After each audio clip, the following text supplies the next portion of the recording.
just one more victory. The Braves' ultimate goal has been within their grasp before, but their dreams evaporated in both the 1991 and 1992 World Series. Watching the Minnesota Twins and Toronto Blue Jays celebrate the fulfillment of their dreams has left a residue of disappointment and frustration for Atlanta's veterans. Tonight, they are but a single win away from glory and vindication. In his first World Series, baseball's best pitcher, Greg Maddux, is poised and ready for the clincher after dominating the Cleveland Indians in Game 1.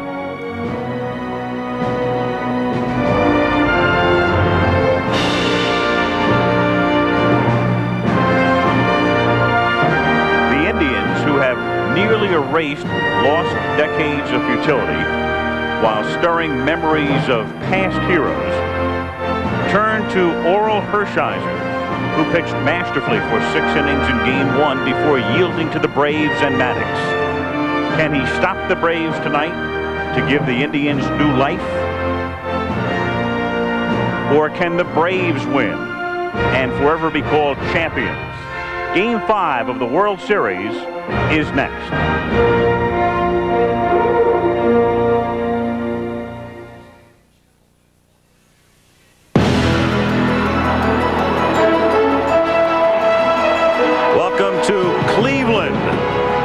The temperature is in the lower 50s. A couple of hours ago, we had rain showers. Neither team took batting practice, but the skies right now have cleared. The game will start on time. The crowd still filing into Jacobs Field for Game 5 of the World Series between the Atlanta Braves and the Cleveland Indians, with the Braves leading in the series 3-1. And welcome back to Cleveland, everyone. I'm Al Michaels, soon to be joined by Jim Palmer and Tim McCarver. The Atlanta Braves moved south in 1966, so they conclude their 30th season. They have yet to win a world title in the South. The last time this team won a world championship was 1957 when they were the Milwaukee Braves. Will tonight be the night? The Cleveland Indians have not won a world title since 1948, and they are faced with the very daunting task of not only winning tonight and beating the premier pitcher in baseball, Greg Maddux, but then going to Atlanta and having to erase a 3-1 deficit, with games 6 and 7 taking place Saturday and Sunday if necessary. For the Braves, a lot of frustration, as we just talked about at the very top of the show. In 1991, they lost a 7-game World Series to Minnesota. Then in 1992, they lost in 6 to Toronto. In 93, they won the West and lost in the League Championship Series to Philadelphia. A guy who was there for all of those series and is here now is with Leslie Visser. Al, the Atlanta Braves couldn't ask for much better scenario than 3-1 lead with Greg Maddux on the mound, but this man has been close before. Mark Lemke, in 91 you won 7 games, 92 6 games. What gives you more confidence this time? Well, you know, I don't think anything really does, because I think after you've been through it a couple times, you say, hey, you know, anything can happen. We've been in good positions before, and we've had what we thought was our best possible scenario before. So, you know, we're happy to be in this position because this is what we wanted. I mean, especially after losing the game the other night, we wanted to get back on top and have this scenario going into Game 5 here and have Greg Maddux on the mound for us. How did you handle those losses before, and does it make this one make you a little more cautious? Oh, definitely. I mean, they're tough. They're all tough, and any game you play here is going to be tough. You look at the competition you're up against. You just look at the World Series in general. It's never easy. So nobody's yet prepared to count their chickens before their heads. Their ring. What about in the field? You've been almost flawless, but does this weather affect you? Oh, it's tough to field in cold weather. It's tough to do a lot. It's tough to play this game in cold weather. I mean, I think it's, you know, it's the boys of summer, so the game was meant to be played in the summertime, not now. But yeah, it feels like you should have the shoulder pads and the helmet on right about now. Great. Well, maybe be going home with the championship. Thank you, Mark. Okay. Back to you, Al. Okay, Leslie, one of the big reasons, of course, the Braves are up 3-1 pitching.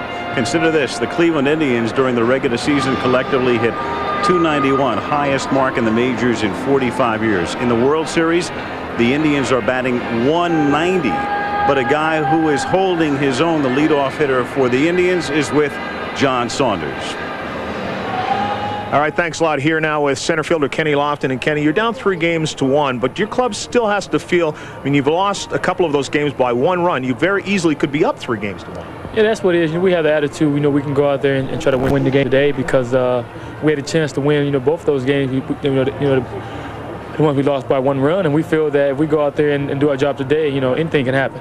When you take a look at Greg Maddux, the team definitely struggled against him the first time out. He was masterful, allowing only a couple of hits. Is there a different approach to how you guys feel approaching him in the second time? It's a different approach because you've seen him before. It's the first time a lot of us have seen him before, so it's kind of tough seeing a pitcher for the first time and expect to do well off of him.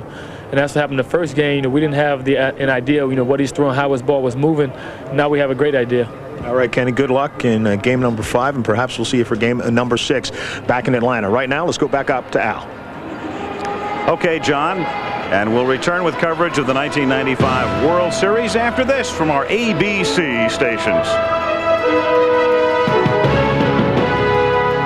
A lot of great exhibits, including the original manuscript, the original lyrics to Life's Been Good. Joe Walsh, a member of the Eagles in 1977, penned it at that time. Why is that significant? Well, here's the PA announcer, Mark Tromba. And now to honor America, please welcome a member of the Eagles and Cleveland's own Joe Walsh for the singing of tonight's national anthem.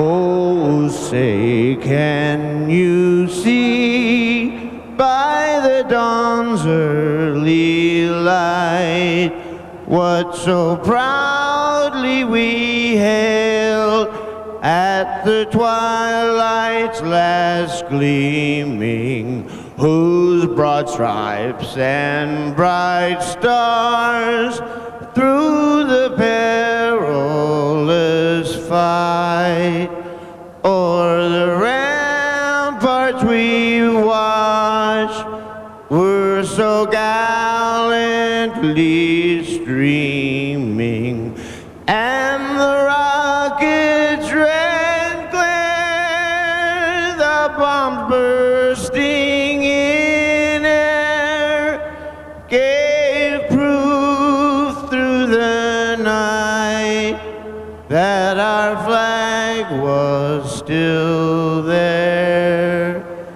Oh, say does that star-spangled banner yet wave o'er the land of the free and the home of the brave?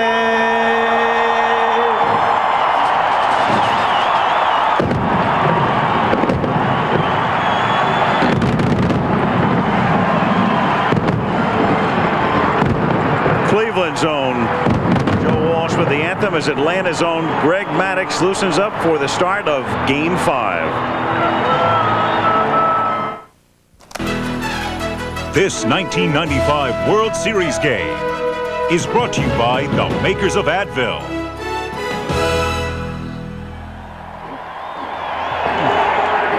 And welcome back to Jacobs Field. A light mist, scattered showers forecast for later on, but the game ready to start on time as we get set for the 5th game of the World Series, the Atlanta Braves and the Cleveland Indians.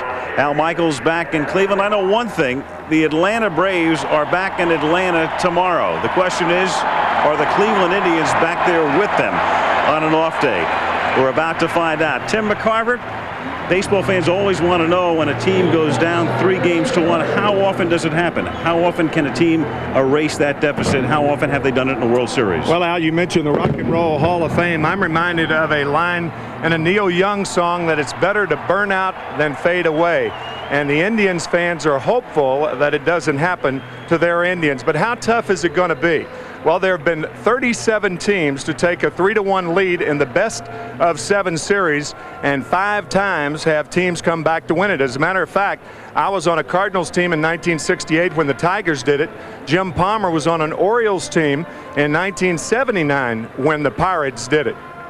But a word of caution to Braves fans. Back in 1992, Atlanta had a 3-1 lead against the Pittsburgh Pirates, and it took a miracle hit by Francisco Cabrera in the 9th inning of Game 7 to win it for the Braves. So is it possible? Absolutely. Tough, you bet. Well, after that graphic, I'm going to stop hanging around with you guys.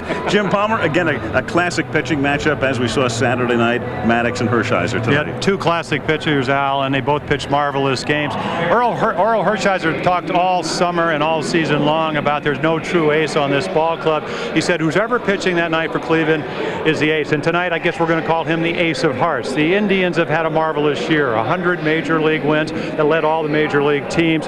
They just played so great. They won the division, they won the championship, and if he doesn't pitch up to his capabilities, doesn't pitch up to his expectations, he's going to break a lot of hearts. For Bobby Cox, Atlanta Braves, I mean, who better than Greg Maddux to pitch tonight and try to win a World Series? 19-2, what an incredible year with a 1.63 ERA, and the last couple of years he's been struggling in postseason, 1-2 with an ERA of over 8 runs a game. This year, 3-0. He's been perfect.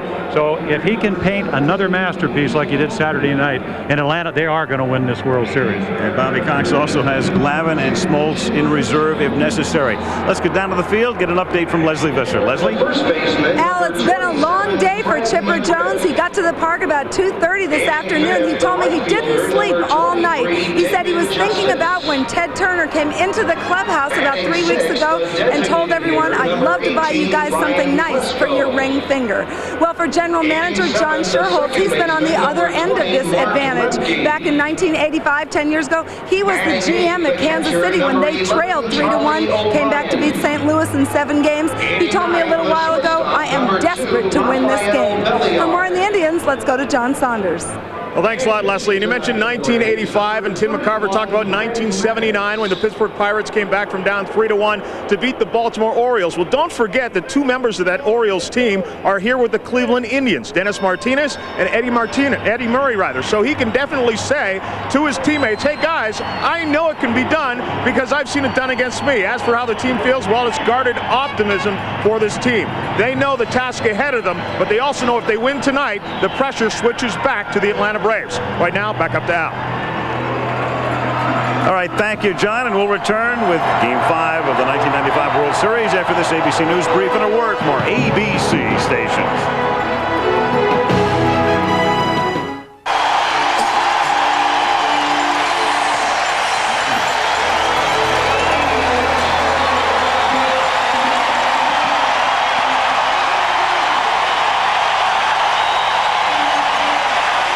Back at Jacobs Field, an unusual first pitch ceremony tonight. This was Friday at Cape Canaveral, the launching of the Space Shuttle Columbia, and then earlier today, Commander Ken Bowersox aboard. Welcome aboard the Space Shuttle Columbia. We've been on orbit since last Friday conducting science experiments as part of the United States Microgravity Laboratory. But tonight, our thoughts are with the national pastime. To the Braves and to the Indians, good luck in Game 5 of the World Series. Now let's play ball.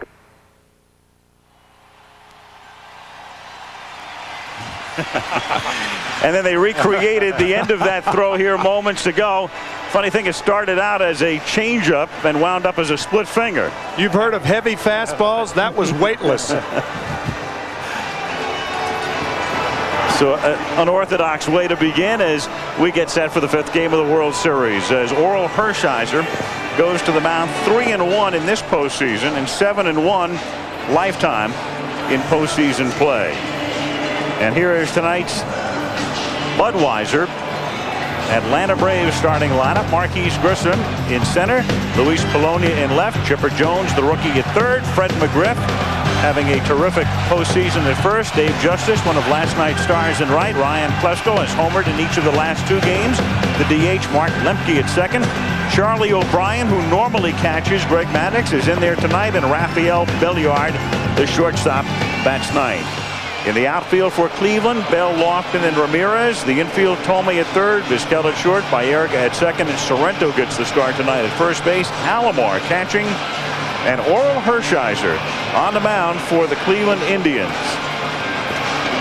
37-year-old right-hander, and I'll tell you what, he is very close to what he was in 1988 when he won the Cy Young Award and went 23-8. shoulder surgery in 1991. His shoulder seems to have gotten a lot stronger, a lot looser. Velocity is back. Snap on the curveball. And on Saturday night, pitched a marvelous game, made about 2 or 3 mistakes. Fastball in the second inning to McGriff. He hit a home run, and back-to-back walks in the 7th. Eventually, those were the second and third, the winning run. Marquise Grissom. Outstanding series, outstanding postseason. He's 7 for 17 in the 4 games thus far. So game 5 underway in Cleveland, and the first pitch is a strike. Grissom, Polonia, and Jones. Marquise, one of the missing pieces of the puzzle, along with Polonia, acquired during the season. Marquise starting the year on the Montreal roster, and then in their fire sale, they sent Grissom away, and they sent Ken Hill away to St. Louis, and eventually he wound up with Cleveland. Strike 2, 1-2. I'll tell you, the middle of the plate is going to be very lonely tonight with both pitchers. They do not throw the ball over the fat part of the plate. Not if they can help it. No. Crowd still filing in, and the pitch is hit right back to the mound. 1 away.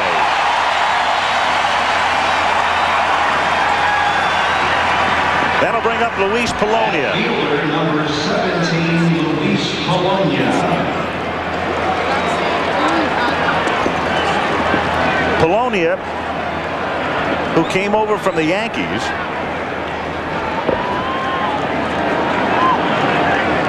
and we talked about it last night when Darryl Strawberry was signed by the Yankees. Polonia became the odd man out and was an instrumental factor in the victory yesterday.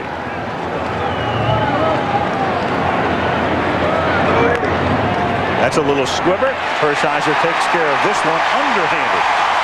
So 2 1-3s in the scorebook, and up comes Chipper Jones. And speaking of odd men out in the Yankees, it looks like Buck Showalter, well, he was offered the job by George Steinbrenner, a 2-year deal, but he did not accept it, and he's the odd man out. Well, probably very briefly. A lot of rumors that he will go and manage the Tigers. Would not be surprised with that move. Chipper Jones takes a strike. Frank Pulley, a National League umpire, is back of the plate tonight.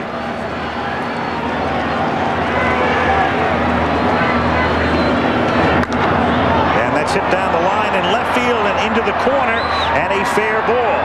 Albert Bell plays the carom, but Chipper Jones is in at second with a double. His 4th hit of the World Series.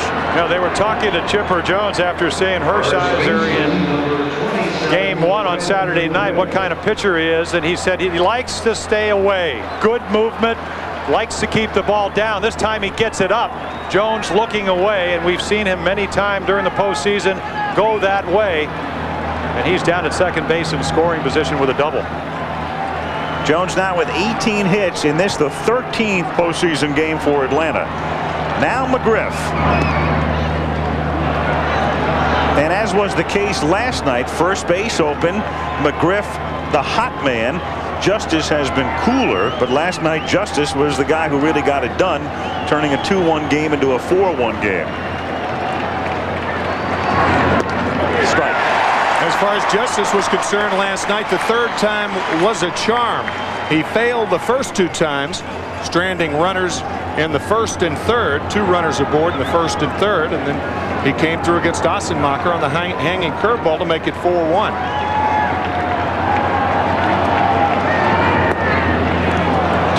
And I think we'll see Worrell doing exactly what Kenny Hill did, is said, listen, I'm going to make my pitch. I'm not really going to pitch around him. I'm just going to make good pitches. If I don't make that pitch, I'll gamble a little bit and pitch to Justice. 2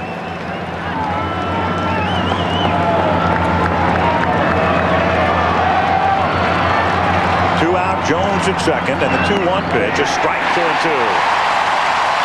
One of the things Mike Hargrove was a little concerned about before the game, the Indians manager said a National League umpire working with Maddox.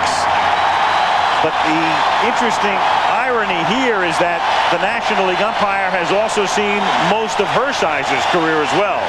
So Frank fully familiar with very much with both of them.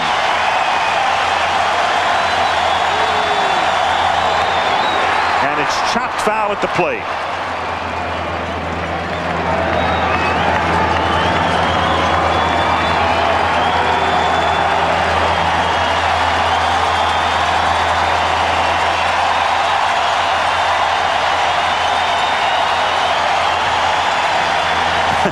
Oro had the look of almost soaking in the atmosphere, didn't he?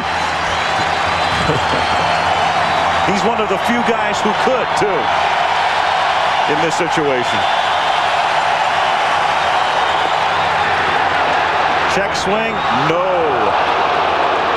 Jim McKeon, the third base umpire. Well, that brings up an interesting point, because when he pitched up in Seattle, it's 57,000. As we take a look, does he go?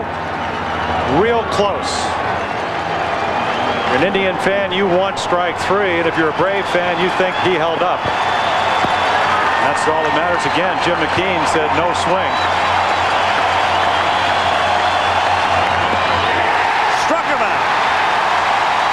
Braves waste a double by Jones after a half. Atlanta nothing. The Indians coming up.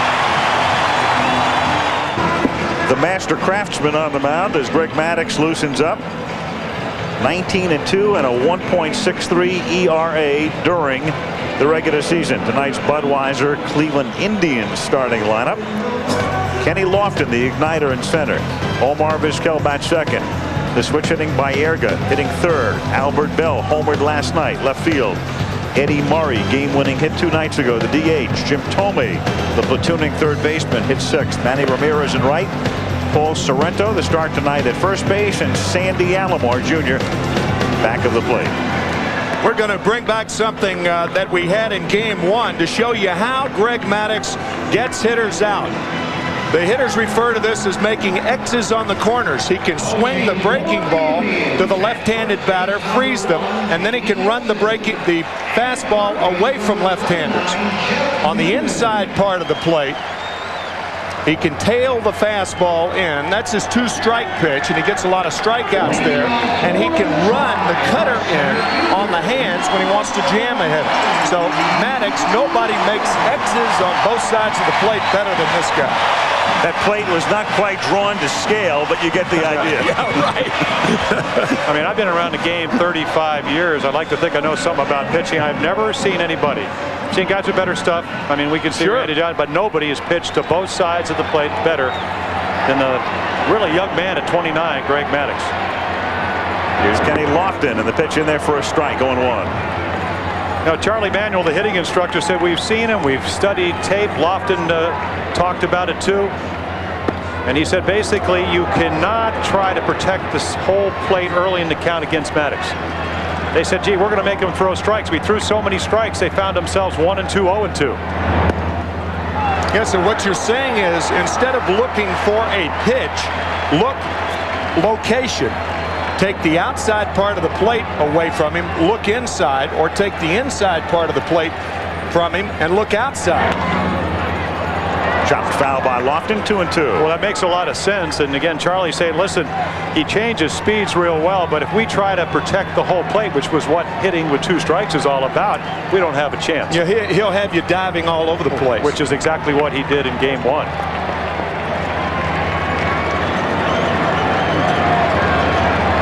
And just notice how quickly he will pitch. Maybe 10 seconds, 12 seconds between pitches. Jim, will the Indians have any more of an advantage having seen Maddux just 5 nights ago?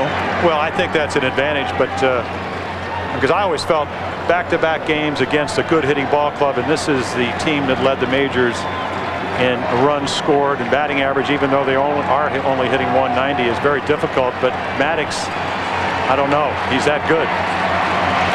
2-2 to Lofton is popped up. Shallow right field. Justice comes racing in with Grissom, and it is Justice because he is taller making the catch.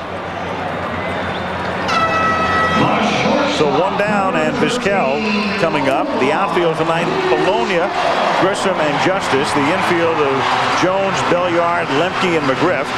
Charlie O'Brien, I mentioned before, catches Maddux almost every time Greg goes out. And Maddux on the mound. Omar Vizquel, 3 for 17 in the World Series. He's hitting only 135 overall in postseason play, but he has driven in 7 runs, and he's been sensational in the field. 2-0.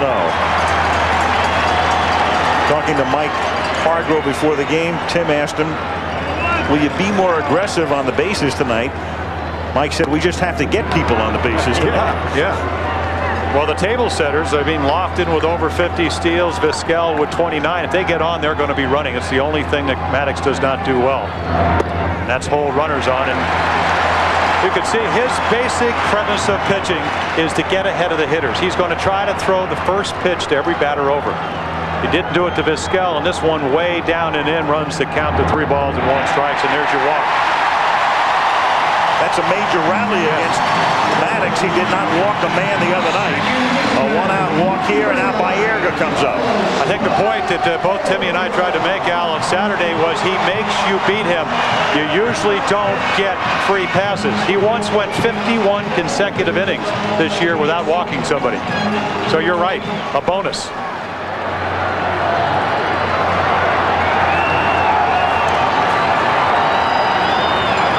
Carlos Baerga playing with an air cast on his ankle. Hobbled off the field at the end of game 1, but he's played through it.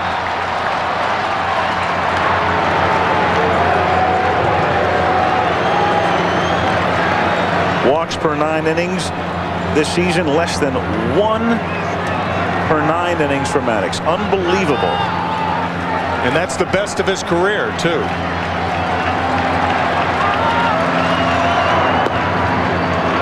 That's one of those stats when you look at it, you have to look at who was second, and you saw Shane Reynolds of Houston was second, walking 1 3/4 men per game, with Maddux at less than 1. That's kind of Gretzky-izing the record book is what it amounts to. There goes Vizquel, and it's fisted to the right side, slowly hit. Lemke recovers to throw him out. Mark Lemke was moving over toward the bag, had time though to come back and throw out Baerga as Vizquel advances. Well, Cleveland had the right guy covering Mark Lemke, but Baerga didn't hit it hard enough. He was jammed by Maddux. A hit and run play. Now watch Lemke go toward the bag with Vizquel running, but because the ball wasn't hit sharply enough, Lemke has a chance to recover and throw him out. Yeah, that's a perfect example of what you were talking about last night. If you send a runner, start him, how you move the middle infielders. Now Albert Bell hasn't hit very much through postseason, but he's been very selective. He has walked 11 times. Lemke ducks in at second, and Maddux fires back there. Albert last night with his first extra base hit, and that was a home run right down the right field line. Good hitting, you have to adjust. He stood well off the plate early in this World Series, especially against Maddux. He has moved up. He's a little bit closer. And he hits it in the air down the right field line and into the corner, and just like last night, gone. Same spot.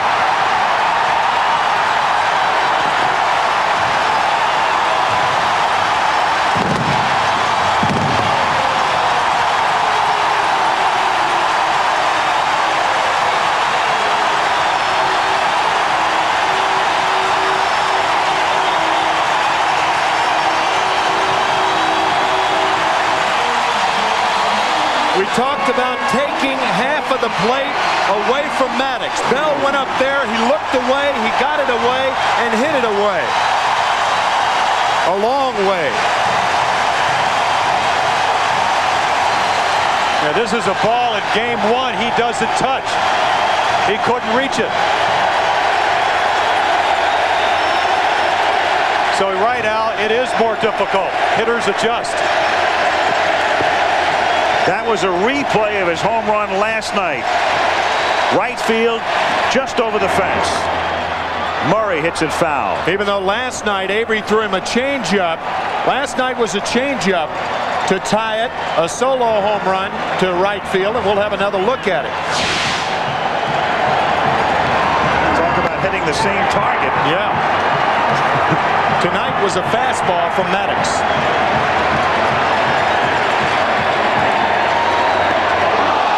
Hello. Ooh. And Frank Pulley steps in between, and now both dugouts will empty.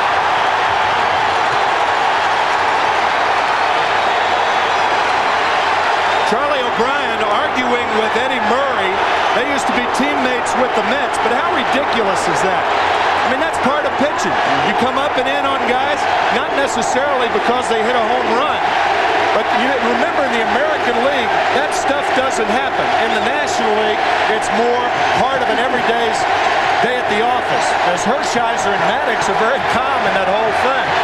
Two choir boys in the middle of a riot. An overreaction by Eddie Murray, in my judgment. Well, I'll tell you what, it does tell you something about Maddox and his competitiveness. Bell hits the home run. Murray had a home run swing on the first pitch. They're getting a little bit too comfortable, and this is a guy that when he pitched for the Cubs, he said, what is the knockdown sign? He looks like a guy that wants to sell you insurance, but he means business, and this is part of pitching. Sometimes you may have to buy that insurance from him. I tell you, it might be medical insurance, too.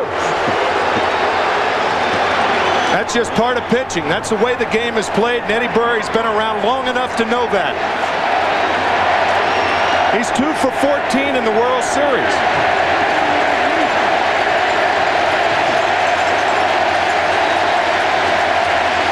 He's pointing at his head, but the way you hit guys is you throw it behind them. You throw it at their head, everybody gets out of the way of those pitches. And with the crowd raucously chanting Eddie, Eddie, the pitch inside, ball 2, 2-1. Well, I'll tell you what, I mean, not you ever have to worry about getting the crowd involved here at Jacobs Field, but the home run and that knockdown pitch, that's going to last 6 or 7 innings. 2-2. I think Eddie just trying to intimidate Maddox to try to keep him out of there. Maddox came right back in there and then threw the changeup away. Bell's homer has made it 2-0. 2 out, bases empty. Oof.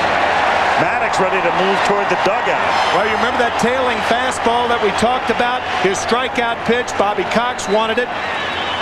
I got to think it's high, Timmy. I mean, that's the only reason you call that ball. Yeah, that ball had the plate, but it could have been called high. Next year, it's a strike. Hit foul. It's supposed to be a strike anyway. Right. I always thought so. Hershiser staked to a 2-0 advantage. 2 out. Bases empty. Bottom of the first.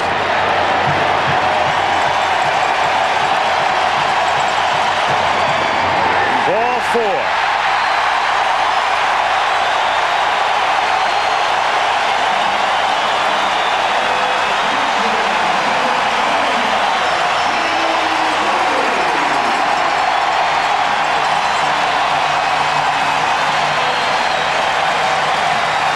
Jim Thome, .314 during the regular season with 25 homers, 73 runs batted in.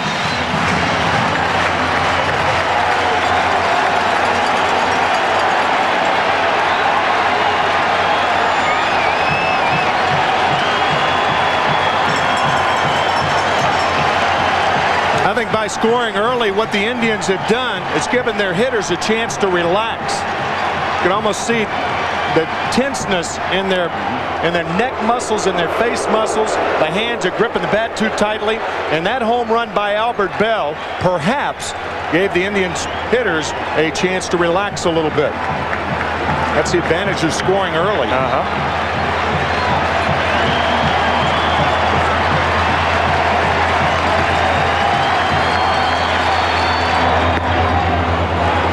Unusual is this start for Maddox in the last 2 seasons. Only twice has he allowed as many as 2 runs in the first inning.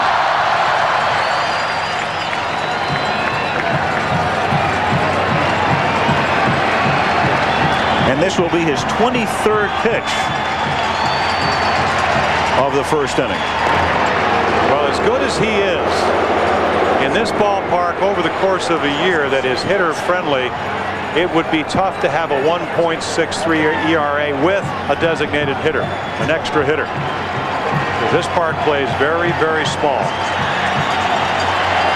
0-1 to Tomei is fisted foul off to the left. 0-2.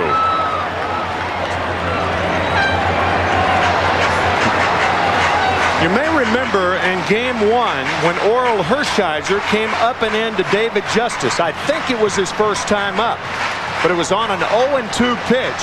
And because the National League hitters see a lot of those types of pitches, Justice didn't react, but Murray did, because in the American League, guys don't come in as much.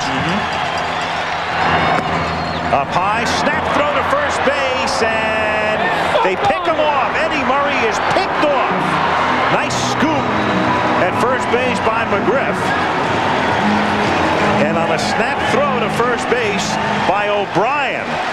The other night, it was Lopez. And Eddie picked off, but the Indians take the lead in the first, 2-0.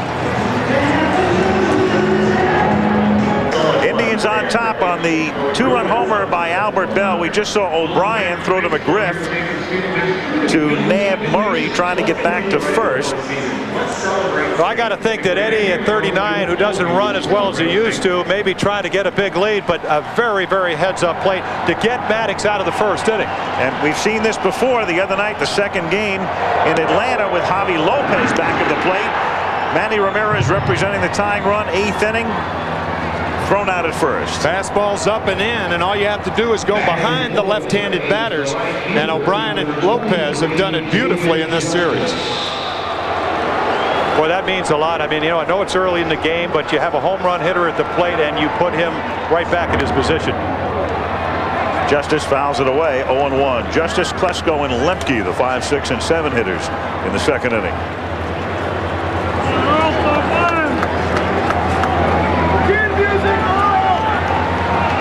Maddox, after yielding the 2-run homer, watches as it's fouled off to the right. 0-2. Well, I can imagine what's going through his mind. John Smoltz, his fellow starter, says, listen, he comes back and says, I don't have anything when he's pitching no-hitters and shutouts. But he is a very analytical guy. And he's talking to Leo Mazzoni, and they're discussing what happened in that first inning. Because you don't see him get behind in the count, throw home runs very often, or walk guys very often. Especially 2 walks in 1 inning.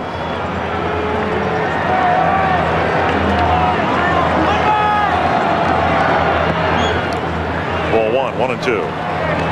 Hershiser the other night pitched masterfully through 6. Then in the 7th inning, he walked 2 men. Mark Wiley, the pitching coach, went to the mound to talk things over with him. Orel says, I've lost my release point. I'm out of the game. Strike 3. Back-to-back strikeouts for Hershiser. He's fanned 2 in an inning in the 3rd. Klesko coming up. And tonight's World Series Game 5 is being brought to you by Buick and your local dealers. Remember, Buick, the new symbol for quality in America. Gillette Sensor XL and the Gillette Series. Gillette, the best a man can get. And Budweiser, official sponsor of the 1996 U.S. Olympic team. This Bud's for you. Klesko at the plate. He's homered in each of the last 2 games. A strike here, 0-1. Klesko's opened up a little bit more than he has been through the first 4 games. He's got that right foot toward first base a little bit more. Prior to this at bat, he was about even. Easy grounder to Baerga. 2 up and 2 down, and that will bring up Lemke. Jim, how unusual did you find it that Orel in that situation on Saturday night said to Wiley, I'm done? Pretty unusual, but again, here's a guy 37. Mike Hargrove said, I'm going to protect you, but the bottom line is that apparently Dennis Martinez and Orel all year long have been telling them, Dennis at 40, Orel at 37 when they're cooked. And I talked to him between games, and he said, listen, I just didn't think I could throw the ball over. Very unusual. but you don't see it happen too often, especially in a World Series. Martinez charting tonight, hoping that his season extends to Saturday. He'd start Game 6. And I'll tell you what, as you look at Denny, Orel understands after getting 2 runs off Maddox that momentum. You better keep it. Get a quick inning. He's got 2 outs here, and let your guys come back up and take their licks. Fouled away, and the count 1-2. I mean, it seems like such a small thing, but how many times in the course of a season your teams get you some runs, you go right back out there, you walk the first guy. This guy knows better. And you can see right now he's got the fans. They are in this game. Rising as 1 at Jacobs Field. 1-2 the count, 2 out, bases empty.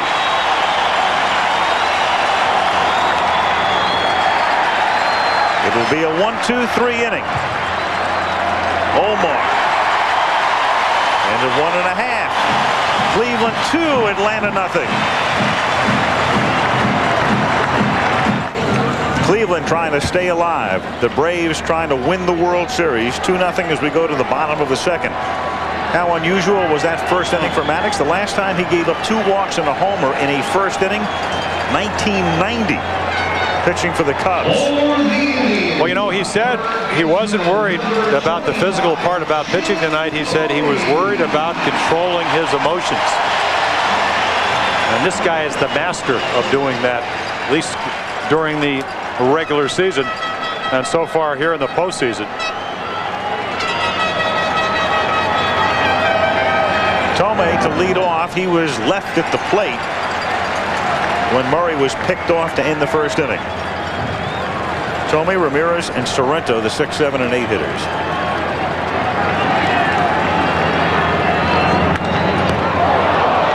One of the reasons Maddox, among other things, is a Gold Glove pitcher.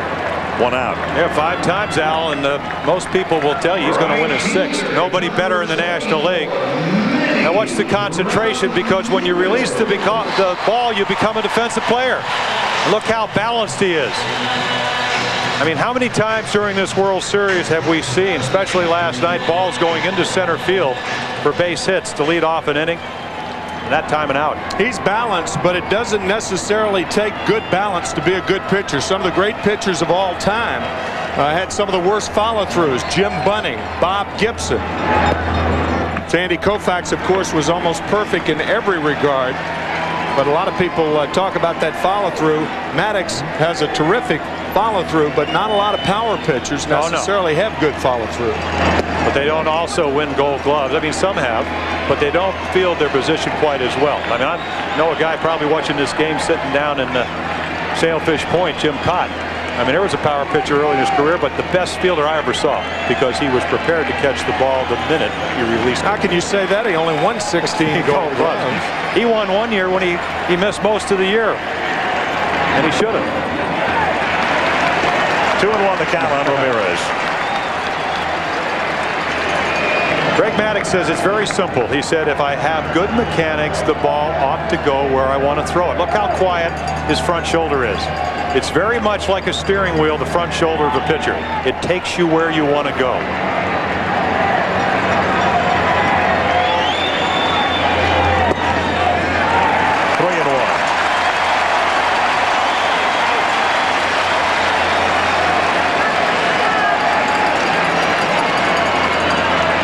One out, bases empty. Sorrento on deck, bottom of the second. Indians leading 2-0.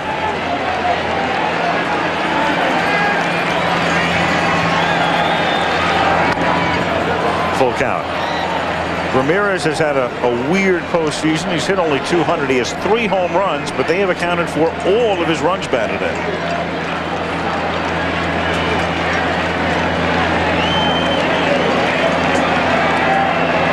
Bobby Cox managing in the World Series for the 3rd time in 5 years. Mike Hargrove managing in postseason for the first time ever. And Ramirez is gone. First strikeout for Maddox. 2 down, and Sorrento comes up.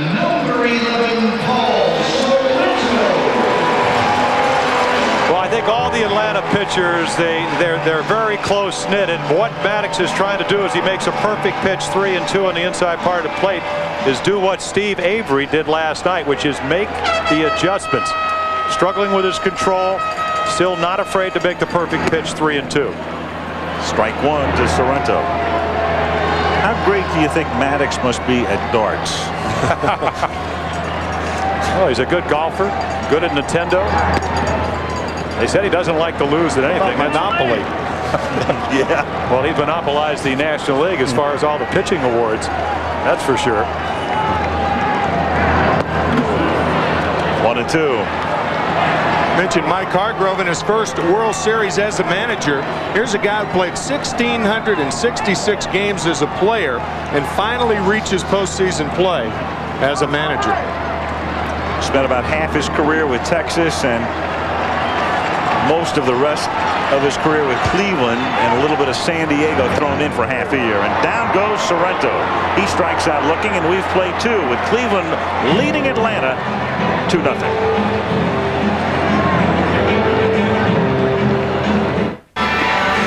Final game of the season at Jacobs Field, no matter what. The question is, will there be another game in Atlanta tomorrow, an off day if the series is extended?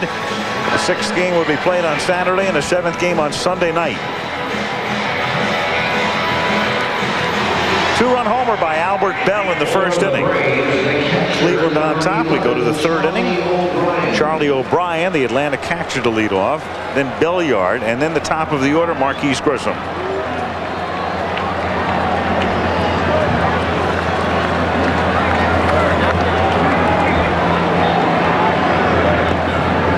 Hershiser spent his whole career with the Dodgers. He was signed by the Dodgers in '79, and he was hurt. I mean, he was emotionally hurt when the Dodgers said, well, that's it.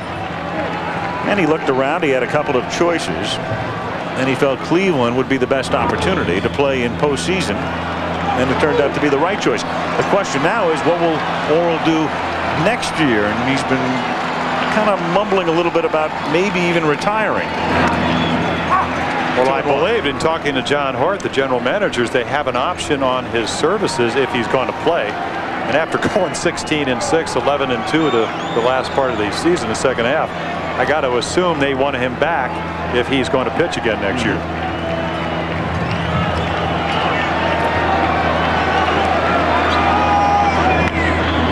Hit foul into the dugout. 2-2. Hershiser had a long talk with the general manager of the Dodgers, Fred Clare, and Fred said, Orel, I know how upset you are. I know how hurt you are about the Dodgers, but let me reassure you that we won't say anything publicly about your feelings toward the Dodgers, and we think it would be smart if you didn't, and neither has, to both of their credits. It's very difficult for an organization when a player, and the pitcher in Hershiser's case, has done so much for that organization and then leaves. But this is a day of free agency, and loyalty on the ball club's part and the players' part does not exist like it used to. One of the reasons he was expendable was that the Dodgers knew they were going to sign Hideo Nomo, and pay him a lot of money up front. $1 million bonus.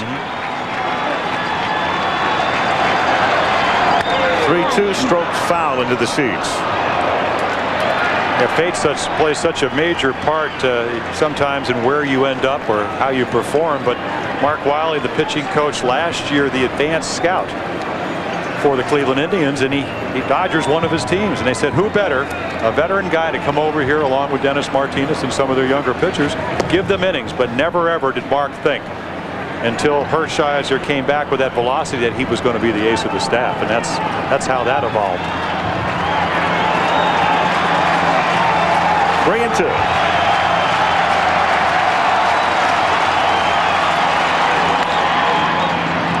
Hit to the hole, backhanded by Vizquel, throws him out.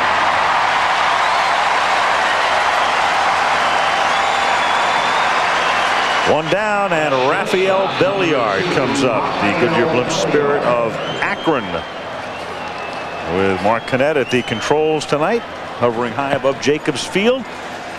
It's a pleasant evening. The temperature is in the low 50s. I mentioned at the very top some rain showers, light rain, about 2 hours prior to game time, so neither team took batting practice tonight. Ball one to Belliard. Yeah, I think that's the major concern if you're either Mike Hargrove, Bobby Cox, for a lot of reasons. If you're Hershiser or Maddox, your control pitcher, if it gets wet, if it starts sprinkling, that will affect your control. That front foot is really your control foot's where you land. 2-0. The all-time worst-case scenario for Atlanta would be a rain out or a lengthy delay in a tie game, let's say, in a situation where you have Maddox going, and because Bobby Cox opted to pitch Maddox tonight and not last night, you probably won't have him available to start Game 7 if necessary. 2-2. But then again, if you think about it, if it were to rain tonight, let's say in the next couple of innings, and you did go to a 7th game, you'd have to play the 5th game tomorrow, and Maddox could conceivably start. Well, it depends on how deep in the game when it rains. That's the key to that deal. 2-2, got him swinging. Belliard becomes strikeout victim number 3, and that will bring up Grissom. Al, think if you're an Atlanta Braves fan now, certainly they, down in Atlanta, they must have mixed emotions. I mean, you'd prefer after this long dry spell to see them clinch in Atlanta, but you don't want to take the chance of, if they lose this game tonight, to have a rerun of 1992 and put all the pressure on. We talked about the Pirates winning games 5 and 6, and then only a hit by Francisco Cabrera. Not too sure that town can take another game like Game 7 in the 1992 NLCS. We talked about it during Game 1. The city of Atlanta has never had a team win a professional sports championship while based in Atlanta. The Braves, of course, won the title in Milwaukee. And the Atlanta Hawks went to an NBA Finals as the St. Louis Hawks, though they've never won a league title in Atlanta. The hockey team, the Flames, left after a few seasons, and the Falcons have never been to the Super Bowl, much less won one. 2-1. The totals for Atlanta, if you added up what we would call team seasons, in other words, the Braves have been around for 30 seasons and the Falcons have been around for 30 seasons, there would be 93 team seasons without a championship.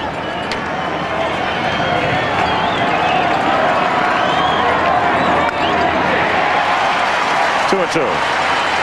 Well, you saw right there, that 2-1 pitch, what Hershiser's all about since his arm got better, his movement. That ball ran about a foot. That ball starts in the middle of the plate, just it keeps coming in. Grissom thinks it's going to be down the middle, and if he hit that ball, he probably would have broke his back.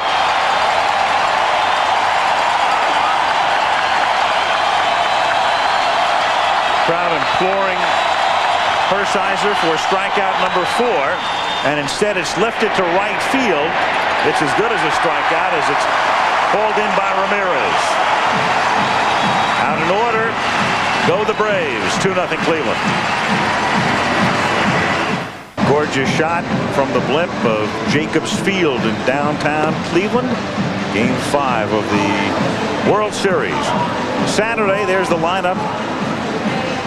Halloween-based lineup here on ABC, the Jeff Foxworthy Show, maybe this time, and Saturday night at the movies, Hocus Pocus, and then Sunday night, assuming there's no Game 7, if there is, of course, you will see it right here. America's Funniest Home Videos, Lois and Clark and the Last Boy Scout, the ABC Sunday night movie, if the World Series doesn't go to a 7th game. The Last Boy Scouts, it's like the biographies of tonight's starting pitchers.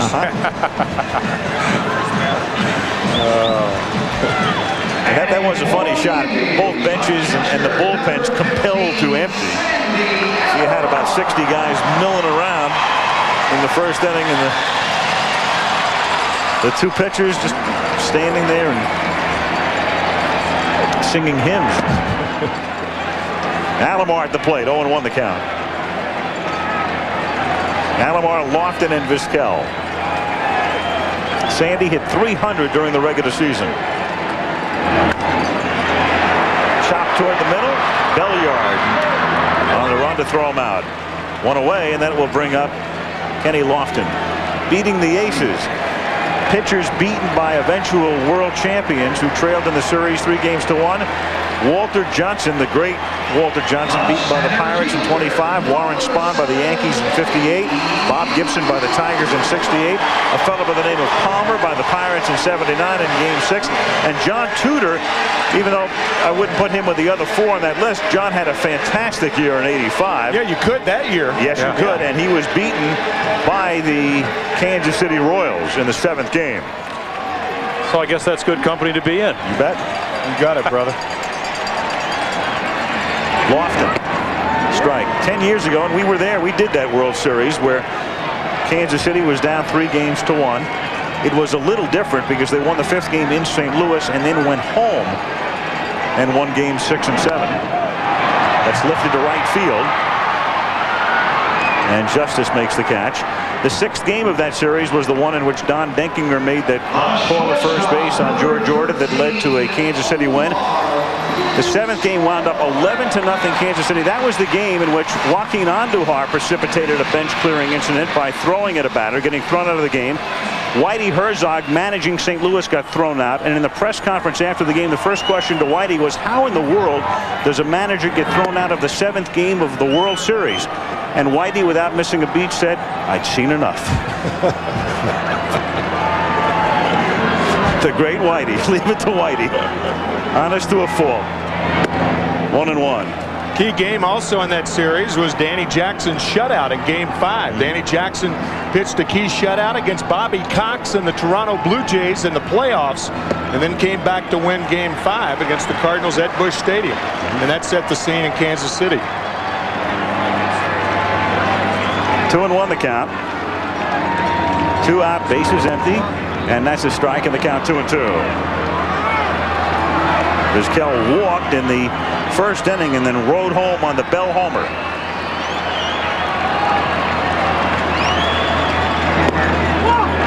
And ball 3, 3-2. Yeah, Greg, just a little bit off, and Bobby Cox knows that. Of course, says, where's that pitch? And it's very tough. You know, this is a very emotional game. Tough to see from the bench. And that stroke towards center field and dropping in for a base hit.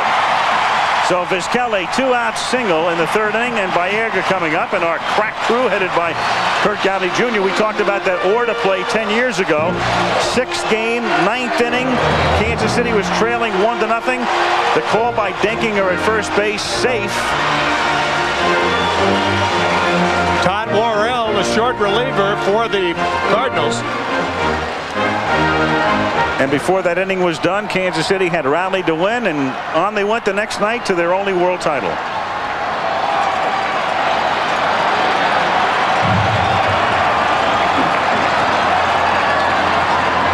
There's a connection between that series and this one. John Schuerholz was with Kansas City at that time. A really, I don't want to say unheralded executive. John gets a lot of acclaim, but John has been around a lot of winners, and he is now the general manager of the Atlanta Braves. As Baerga squibs one to the right side, Lemke charges and throws him out to retire the side. End of 3, 2-0 Cleveland. And back we come after this from our ABC stations.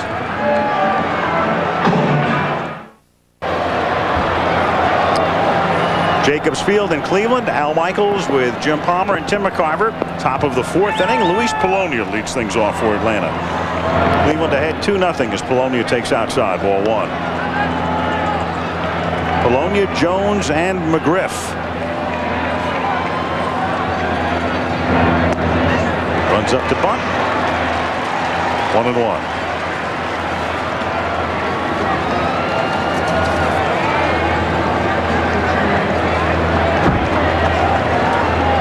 Tomei on the grass at 3rd.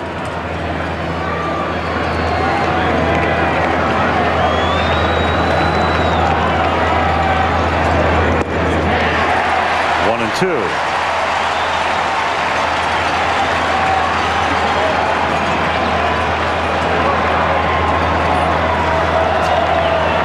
Jones on deck. 2-2. Here we are 7 years later. Polonia faced Hershiser in the 1988 World Series. Laurel with the Dodgers was the series MVP, and Luis with Oakland. Hershiser, the MVP of the National League Championship Series and the World Series, starting and winning 2 complete games against Oakland. And a relief outing beyond belief in the League Championship Series. The key performance there. Hit in the air to right field and deep and gone. Luis Polonia, who hit 1 home run all season long, homers here in the 4th inning to make it 2-1. Well, you know, all the second guessers will say, how do you speed up a guy's bat by throwing him a hanging curveball? Well, your intentions, if you're Orel Hershiser, is not to do that. Surely was flat, wasn't it? Yeah, it sure was. 2-2. You want to throw the good curveball. You want to throw it for a strike, middle of the plate, break it down over the outside part of the plate. And this ball really doesn't change plane at all. Hangs right out over the plate. The bat head that normally on a fastball would go to center or left gets out in front. You get your instant run. A lot of people think every pitch that's hit out of the ballpark's a mistake. Nothing could be further from the truth, but that was. You know it's a mistake when a guy's been in the majors 9 years and has 16 lifetime home runs and hits one out.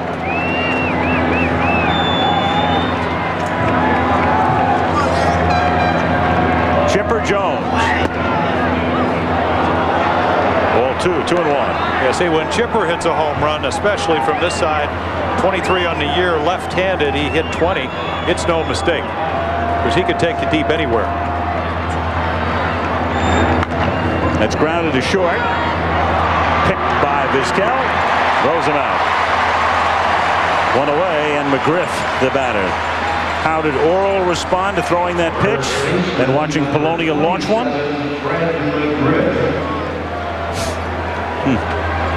That's a horrible look. You're a pitcher. You didn't have that look too many times. I had it. I tell you, it's a horrible feeling. The look's worse than the feeling. It's almost the ball going out is in direct proportion to how fast a pitcher snaps his head back to look at it. Followed by an instant mutter. Well, you know, that's if you're in the movie industry or the TV industry, what you do when the ball's halfway to the plate, you go, take 2, timeout. You know, I mean, you yell or you scream, but you can't do it. You want your catcher to come up and interfere, right? Exactly. Because you know it's going to be a home run swing, and Polonia delivered. 0-1 on McGriff. 1 out, base is empty. But he takes strike 2.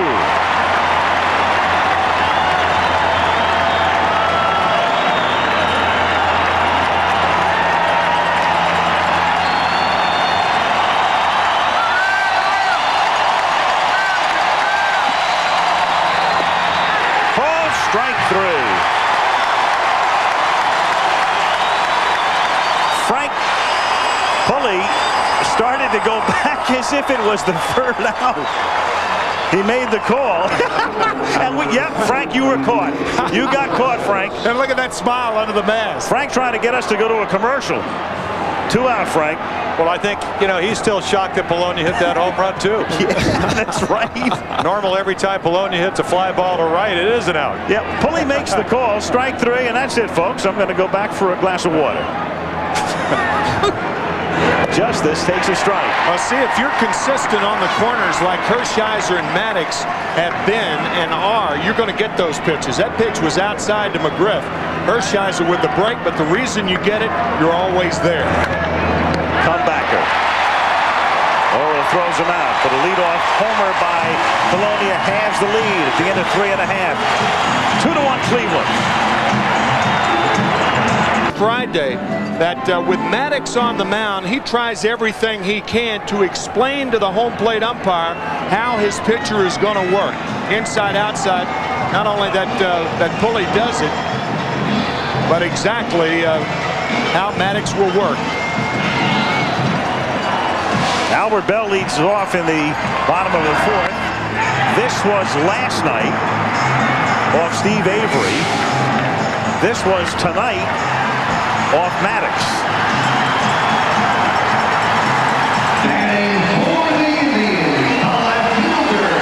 So the man who hit 50 during the regular season and stroked 31 over the last 2 months of the year, most ever hit by a batter over a 2-month period, leads off.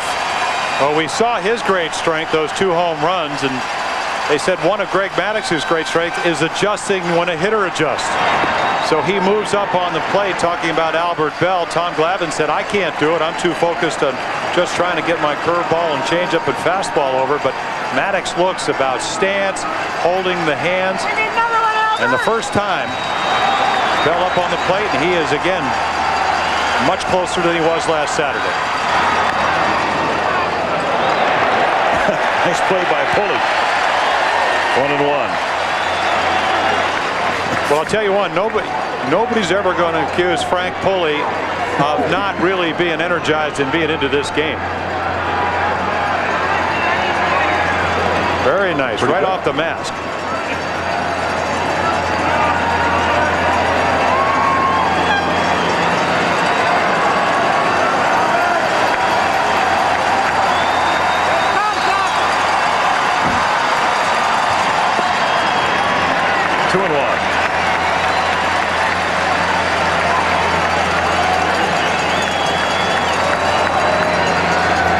That Bell's back foot is out of the box, but I think it's in Canton.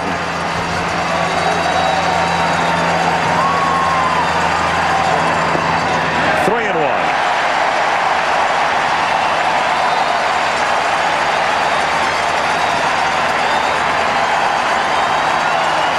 Maddox walked 2 in the first inning.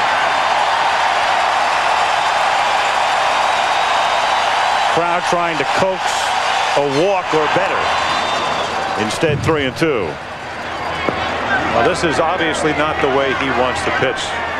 He wants to be ahead 0-2, 1-2, work the corners. But I'll tell you what, he's not the type of guy that ever gives in, not on purpose.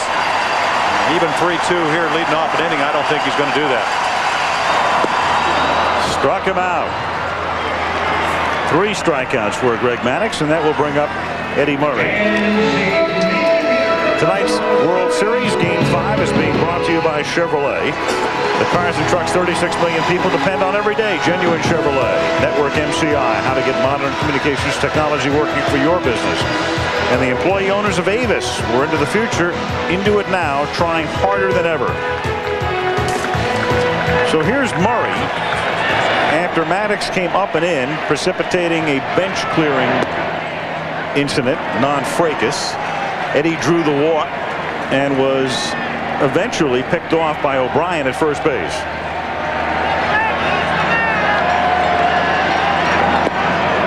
One and one. Normally an experienced hitter, if he's knocked down early in the count, he'll make a scene as Murray did, and what that does in effect is push the ball out over the plate.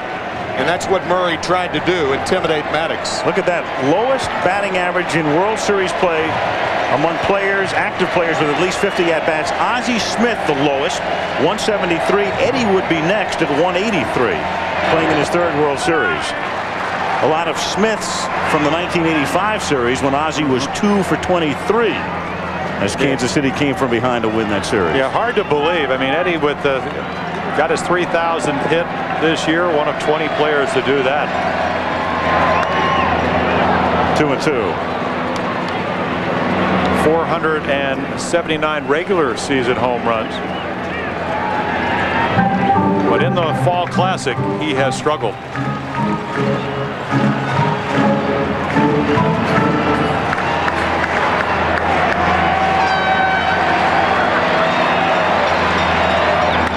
That's line and caught, and what a play by Maddox. That's as good as it gets. I got even more respect for Greg Maddux because, first of all, he shows me why he wins a Gold Glove, but number 2, he gets out of the way and then catches it. Very nice. I'll tell you, a certain amount of solace for Eddie Murray also after being knocked down. Now he knocks Maddox down. Not too many hitters have that opportunity. What a play. But again, look at the balance. That's the only way that you can defend yourself, and that's really what he's doing. I mean, it's almost like that ball found his glove. That's exactly right. The ball caught him, not the other way around. I mean, that ball goes back at Maddox a lot faster than the pitch to Murray. 0-1 on Tomei. But those are the little things that allow you to win games. Well, every time you see a line drive back to the mound like that, Herb scoring, you think about the Gil McDougall incident. Herb would have been one of the all-time greats, probably, were it not for that injury that truncated his career. Popped up. Chipper Jones will make the play, and that's that in the 4th inning. So to the 5th we go in Game 5, 2-1 Indians. Braves 1 as we go to the top of the 5th. Leslie Visser, what's happening down there? Alan, with someone who knows a little bit about Earl Hershiser's competitiveness, his younger brother Gordy. Gordy, you pitched in the Dodger organization for 4 years. Your brother said he made an adjustment coming into this game from Game 1. What was that? Well, essentially in Game 1, what he was doing and what he gets into the pattern of is he leans his back, he tilts towards the first base side, and he leads it with his jaw. And what that does is when he goes towards the plate, it drops his arm, and it drops his arm angle. So instead of his ball biting on his sinker, it essentially slides away over to the middle part of the plate. So he needs to straighten up a little bit and just work in a straight line with Sandy Alomar so he gets a good bite, not only on the sinker, but on the curveball. Thanks, Gordy. Al, he's a broadcaster in Portland, Maine. He'll probably have our job. Tell me about it. I was going to say, that's an audition tape right there. Palmer, you're out of here. I got to start using the word essentially. Essentially, I was taught that your chin leads you where you're going. Try to keep the chin down along with the front shoulder, and then you're going to have a pretty good direction. Except if you're a boxer. Yeah, that was. Yeah. I think that's what Gordy was alluding to. Here's Klesko taking outside. Klesko, Lemke, and O'Brien. 5th inning, 2-1 Indians. Bell, a 2-run homer in the 1st. Polonia, a bases empty homer in the 4th. 2-0 on Ryan. Yeah, Ryan's saying, you know, he'd rather be a first baseman. He's been playing left field, but in 2 games as a DH, he's got 2 home runs. It's quite a pace. Only way he'll be a first baseman for the Braves is if they don't sign Fred McGriff. And that's line base hit over Baerga's glove and out into right field. Klesko with a leadoff single, and Mark Lemke comes to the plate. Well, Ryan hit .344 against right-handed pitching this year, and you don't want to go 2-0. And if you do, you've got to make a good pitch. This is not a good one. Belt high, middle of the plate. And if you're Orel Hershiser, you're actually lucky because you expect a good swing, and a lot of Klesko's swings end up in home runs with 23 this year. Nobody out. Klesko at first base. There's a saying in baseball in the 7th game of a World Series when you ask who's in the bullpen, and the manager will say Charlie Holstaff, meaning everybody. Well, for the next 3 games, if it goes that long, that's who's in the bullpen for the Cleveland Indians. With the possible exception of Dennis Martinez, who, if they win tonight, will be the starter on Saturday. Mike Hargrove saying that even if he needed to bring Charles Nagy in tonight to get a couple of batters, as a pitch out here doesn't yield anything, he would. And I guess Kenny Hill, who pitched last night for the Indians. I mean, even for Atlanta, John Smoltz is in the bullpen tonight.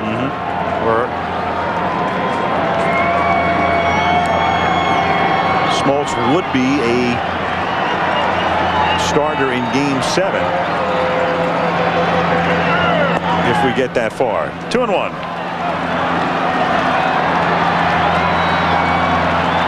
World Series leaders among active players. We saw the low run before, Molitor, Henderson, and there's Lemke. So you've got Lemke on this list, and Ozzie Smith and Eddie Murray on the other list. Strange. Little chopper back to Hershiser, goes to second. No, he's off the bag. Harry Wendelstedt, the umpire at second. They will very often give you the in the neighborhood play there, but that was out of the neighborhood. And the Braves have runners at first and second. That was a couple blocks away. A rare mistake by a fine fielder. Hershiser with plenty of time. I think he tried to rush it, trying to get 2. And on a play like that, you have to make sure you get the lead runner. The ball's not hit fast enough for you to get 2, and that ball clearly pulling Vizquel off the bag. Hey, you see him drop his arm a little bit, and when he drops his arm, Timmy, the ball tails. Arm up. Go ahead, Jim. Oh, that's right. You're right. I mean, you have to make that play, and we see the difference. Maddox already making some great fielding plays. And as we take a look, Klesko with a thumb injury earlier in the year. Yeah, the interesting thing is Klesko slides by the bag. If Vizquel had the wherewithal to come back and make the tag, looked like he jammed his left thumb into the bag and he slides by it by about 2 feet. Vizquel's complaining about the call, trying to get the call. Had he immediately gone back to Klesko, he could have tagged him past the bag. But obviously at that time he didn't realize that he was past the bag, as Jeff Porter, the assistant trainer, is out looking at the left thumb of Ryan Klesko. That's why you see a that's a torn britches right there. That's why you see a lot of guys wear gloves or carry gloves in both hands so they don't open the hands on contact with a fielder or a base. A lot of guys in the olden days used to put 2 hands of dirt to make sure that didn't happen. Now here's O'Brien in a situation where you might think bunt, but keep in mind Belliard's on deck, the number 9 hitter, is that stroke foul, so that would mitigate against a bunt. Here's Raphael, who does not have a hit in the World Series. And going back to that thumb injury, Klesko spent about 16 days on the DL in May with an injury to that left thumb. Klesko at second. Lemke, who reached on the error at first. And now he's up there to bunt with a strike, and it's a good bunt fielded by Sereno to Baerga covering for the out. So a 3-4 sacrifice. Runners now at second and third. And a pinch hitter for Belliard. Yeah, well, this is an interesting case here where with Jeff Blauser hurt and not even on the roster, Belliard was the man. Now they're forced, as Dwight Smith comes up, to go with Mike Mordecai or Ed Giovanola, who was in the minors and was activated when Blauser went down. I'll tell you, I mean, I think it's a good play. I think Hargrove's going to come out and talk about maybe who Orel wants to pitch to. You have to understand, Orel Hershiser had the best record as far as throwing double plays. The average is every time you have an opportunity, you get 1 out of 10. He's 1 out of 4.3. Jim Poole begins to throw now in the Cleveland pen. I don't think, I mean, I might be wrong about this, Jim, but I don't think you walk Dwight Smith in this situation. Not with a guy like Marquise Grissom, who's hit in every postseason game so far. I mean, it does set up a double play, but he runs so well, you'd have to hit the ball hard to get the double play, and you have a guy fresh off the bench. I pitched to Dwight Smith here. I don't even think about pitching around him. Oh, I'm not going to suggest that he pitches around him, but again, this is one of these situations. They're going to walk him. You were right. Well, it's strange, but again, this is saying, listen, I can get out of this inning with 1 pitch and maybe some respect for Dwight Smith, who's a heck of a pinch hitter. If nothing else, it's taking the bat out of Smith's hand for the rest of the game, and the Braves will clearly be weakened on the left side of the infield. Belliard a much better shortstop than either Mordecai or Giovanola.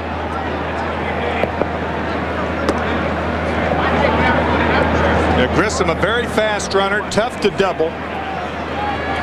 Dwight Smith, the fast runner. I mean, if Grissom gets a hit here, you could see a first and third and a Brave lead. This is a very brazen move, in my judgment, by Mike Hargrove. And I would imagine, Jim, you're right, but by going out to Hershiser, you're asking him the option, and I would think Hershiser said, let's walk him and take our chances with Grissom. And again, what you're doing, if you're Mike Hargrove, you're trusting Orel Hershiser to do what he's done all year long. We'll just have to wait and see if that transpires. Marquis 6 for 19 lifetime infield double play depth. And it's a little chopper to the left of the mound, and Hershiser won't have any play, as it turns out. The only play he would have had, the way that ball was hit, would have been a 1-2 force at home. And now the game is tied and the bases remain loaded.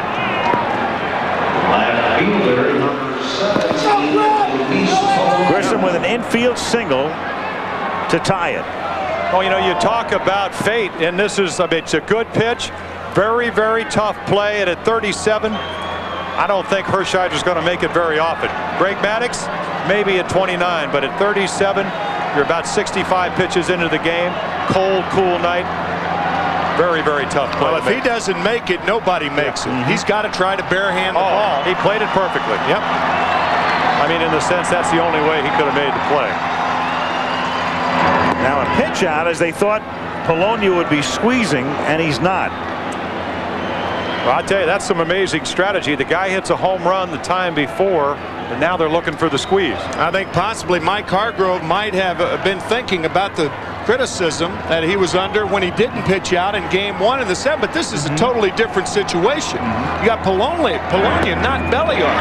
Or they thought maybe they'd stolen a sign. I don't know. 1-1 to count. Yeah. I think it probably stems from the criticism he got not pitching out in game 1. Arguable point, I know, but if you are going to squeeze, that's the time to do it after a pitch out. Infield double play depth, and the 1-1 pitch is just off the plate. Ball 2. 2-1. Lemke at third. Smith at second. Grissom at first. Inning started with a base hit by Klesko, then the error by Hershiser. A sacrifice, an intentional walk, and the script single by Grissom. 2-2 in the 5th.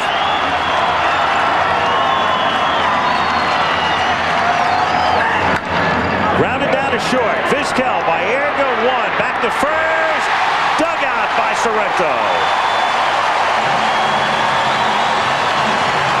But the Braves get even. Halfway through this one. 2-2. Jacobs Field in Cleveland, this jewel of a ballpark, sparkling tonight. Game 5 of the World Series. 2-2 as we go to the bottom of the 5th. Ryan Klesko talking to Dave Pursley appears to be all right. But you know what? A ground ball double play is a strange animal because you want the hitter to hit it hard enough to where you can double him, especially if he runs well like Polonia does. An easy 6-4-3 double play. But that ball was scalded to shortstop.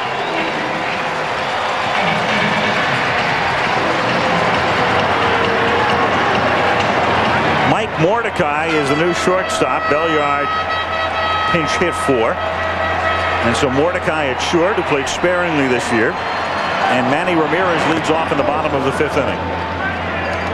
And so the Braves, they've improved their offense and hurt their defense.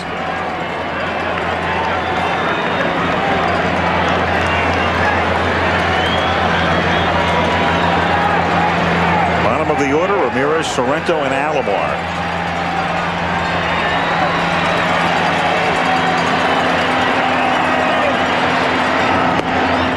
One and one.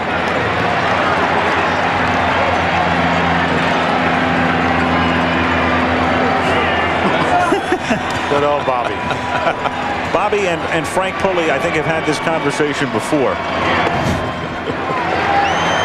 I'll tell you, I mean, Frank Pulley is calling the balls the way they should be. They're just a little bit outside. And of course, you know, good umpires, they just look over. I mean, give you the wave off. Hopper down to Mordecai, who sees immediate action and guns him down. Well, that's what you want when you come in for defense. You want the ball to be hit to you immediately. You don't want to wait like an inning and a third and think about it. It's like a field goal kicker. You don't like that timeout on the other side. The other night he had one hit to him and he threw it in the dirt. Right. He was bailed out. Right.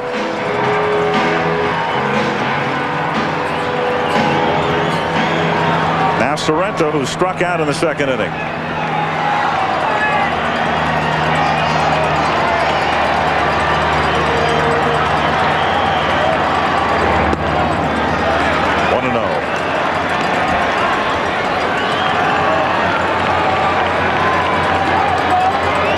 Through 4 games in the World Series. Take another look at that, and we threw an extra E in there for an eerie coincidence.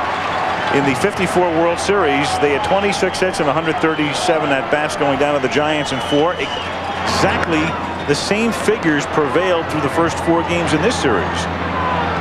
Though they did win 1, and we talked about it earlier, they hit .291, did the Indians, during the regular season. And their average in the World Series coming into tonight's game, 190.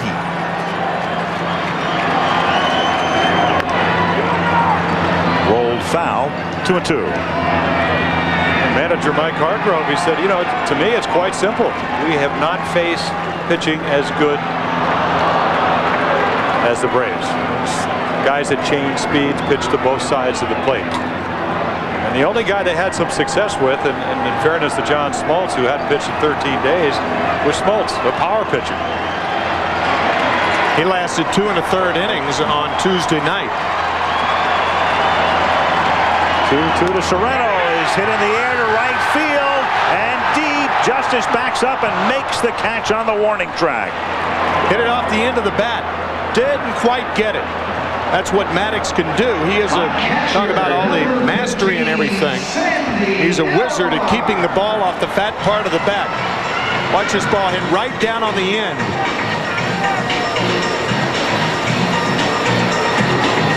Little changeup. Well, that's what he says.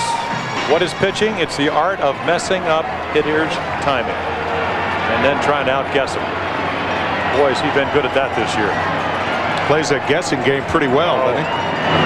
Alomar hits one in the gap toward left center field, and that one is off the top of the wall. Polonia chases it down, and Alomar has a 2-out double.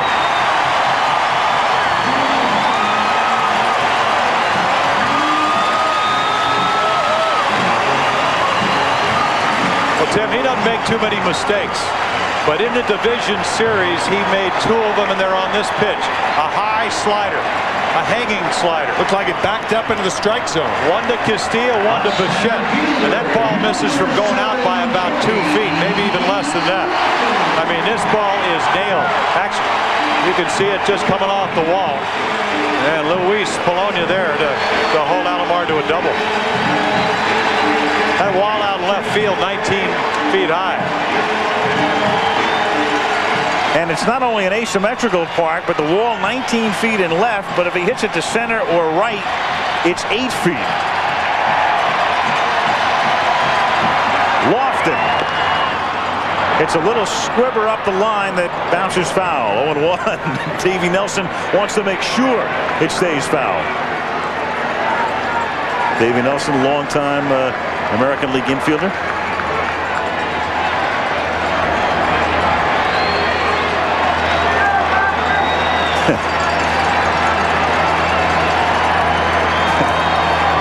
Kick is no good. I was talking to Davey's parents, Ozzie and Harry. No, I guess not. That's the other Davey. I'm sorry about that.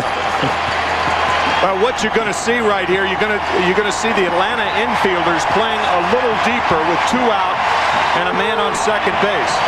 Even if they can't make a play at first, they'll be deep enough to knock a ball down. Infielders are trained to do that with 2 out and a man on second. 0-1 on Lofton. And that's line to right field and deep, and Justice backs up and he makes the catch. So the Indians with good wood in the 5th inning, but to no avail. Strand Alomar at second. To the 6th we go. The game tied 2-2. 2-2 heading to the top of the 6th inning in the 5th game of the World Series in Cleveland. A reminder, Saturday on ABC Sports at 1:30 Eastern Time and 4 o'clock Pacific Time. The Tour Championship. Billy Mayfair heading the field after 1 round, and you'll see the action Saturday right here on ABC. It's a little like your follow-through, Al. Yes, right. Just a little. College football on Saturday as well. Nebraska, Colorado, Florida, Georgia. USC against Washington, and Minnesota takes on Michigan. Regional action. Check your local listings. You can't find anybody in this booth with that follow-through but you. That's right.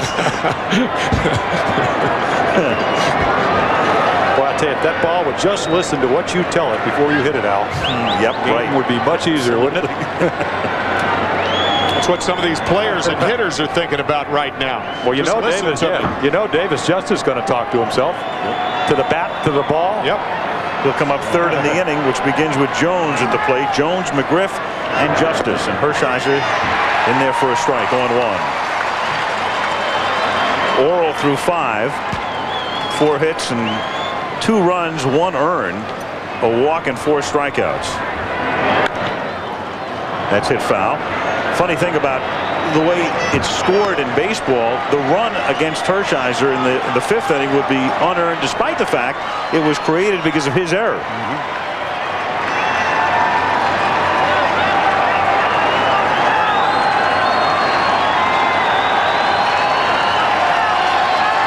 Jones got him. Well, there you go. What Greg Maddux does so well, something you talked about earlier, Tim. Right. Hershiser, page right out of the book, both sides of the plate. That tailing fastball that Chipper Jones thinks is going to be inside, and right on the corner. At least Frank Pulley thought it was. That pitch most effective right at the belt.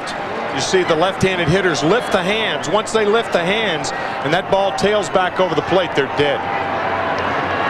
Freddie McGriff has struck out twice tonight. Orel has struck out 5. 1-0.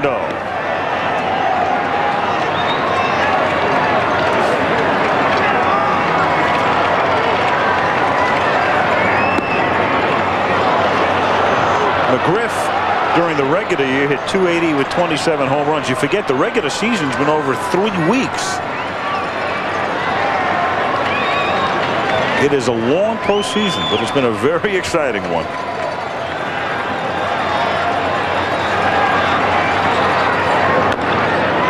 Chopper. Hershiser hurries his throw. Nails him. 2 down, and that will bring up David Justice. Again, the Goodyear blimp. Spirit of Akron providing the scenic, spectacular shots of downtown Cleveland. This ballpark, part of the whole renaissance, and we've talked about it. It's been written about a lot around the country. The Indians for years, the futility, the frustration, never even really coming close to winning for so long. Playing in the old ballpark, and then they built this park, and it is just a jewel.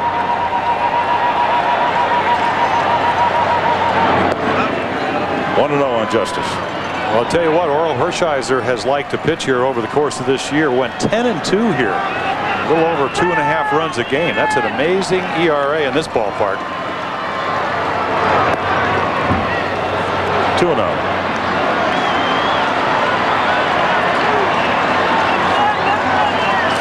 And Vizquel going to go to the right side of the infield because 2-0, they expect Justice to become a pull hitter. Even though they play him a couple of steps to left in the outfield. And he goes the other way and hits it to left field and deep, and Bell backs up and makes the catch in the middle of the track. Thing is, they were happy that he went the other way. Did him a favor. 2-2, middle of the 6th.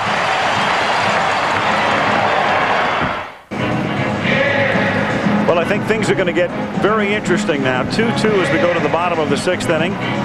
And now the bullpens are going to come into play, and Wohlers didn't have it last night after working 2 2/3 innings 2 nights ago. Mesa worked 3 innings 2 nights ago. It's going to be a very interesting set of circumstances that develop. Well, it's not as worrisome for Bobby Cox as it is for Mike Hargrove. You may even see a guy like Mesa come in the 8th inning of a tie ball game. Even though he hasn't done that very much, but I think Bobby Cox said, I'd love to have Maddux go 9 innings and not worry about Wohlers. But I'll tell you what, Maddux that we're seeing tonight is not the Greg Maddux that we saw Saturday night in Atlanta. Not pitching badly, but not on top of his game. A lot more fly balls, and lately a few line drives. Actually, Maddux has only allowed 2 hits since the 1st inning. The 2-run homer by Bell, the walk to Murray. Only 2 base runners since then. Tony Pena, I don't know if he was hit by a ball that went into the dugout or what.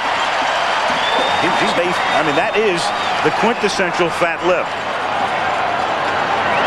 Bottom of the 6th inning, Vizquel leading things off. Strike 1. He wants to be like Chipper Jones. Chipper Jones on Friday night in the workout in Atlanta took one off the wall.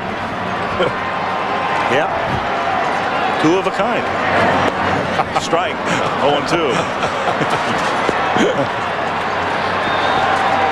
Vizquel, Baerga, and Bell.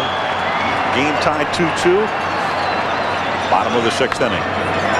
Rolls slowly toward a charging Mike Mordecai, who throws him out. One shortstop takes care of the other, and Carlos Baerga, who has twice grounded to second base, comes up. We understand our producer Kurt Gowdy Jr. telling us that Tony was warming up Hershiser between innings, and that's how he got the fat lip. Obviously without a mask. Yeah, when you don't have your mask on, what you want to do is olay those balls in the dirt. It's going to hit you. It's going to hit you in the rear end.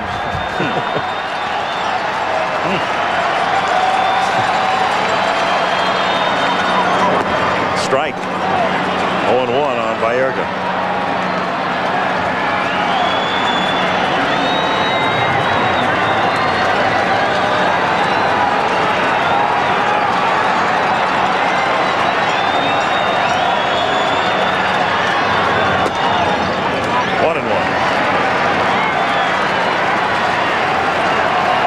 Martinez telling Tony, you got to wear a mask.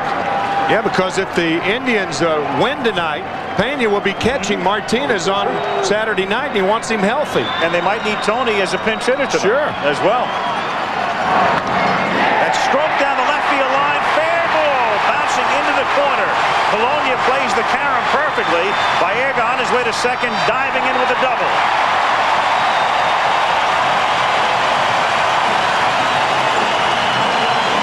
You talk about a guy who made an adjustment. Carlos Baerga grounded out to second his first 2 times up. And there was no way he was going to try to pull the Maddux fastball away again. He hits it right down the left field line for a double. He had 28 during the season. An interesting situation right here. Good play by Polonia, who is not... Well, he is actually familiar with his ballpark, having played there with the Yankees, but with that tarp there as Cox goes to the mound and first base open here, they'll discuss strategy. But Luis did all he could to hold it to a single. I think Maddux said he wants to pitch to him, but Bobby Cox giving Greg the same option that Mike Hargrove gave Oral Hershiser when Dwight Smith was the pinch hitter. But now you have righty to righty. Right, and you've got 2 left-handed batters to follow. Well, nobody in the American League hit right-handed pitching better than Eddie Murray, who's on deck. He had 340. And they're going to walk him and take their chances with Murray. So they take the bat out of Bell's hands. And Albert draws his 12th postseason walk. And so here we go again after that first inning confrontation between Murray and Maddux. This is what it comes down to, with 2 on and 1 out in the 6th, and the din. Eddie. I think what Maddux is probably thinking, that even if you make a good pitch to Bell on the outside corner, that Albert is strong enough to hit the ball out the other way. He has 2 opposite field home runs, so by pitching around him, you may be pitching into his strength. Here it was in the first inning. Bell had homered. He was the prior batter. Maddux comes up and in. And then the next time up, Maddux made the play of plays. I mean, Maddux had such a great year. The whole league hit 198. Lefties only 212. So here's a guy that was great against righties and lefties, against the best hitter in the American League against right-handed pitching. Ball 1 to Murray.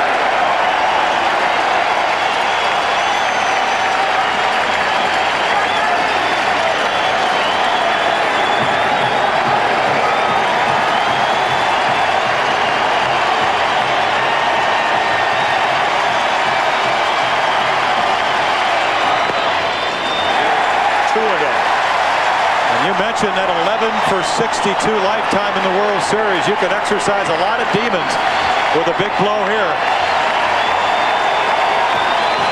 On top of that game-winning blow 2 nights ago.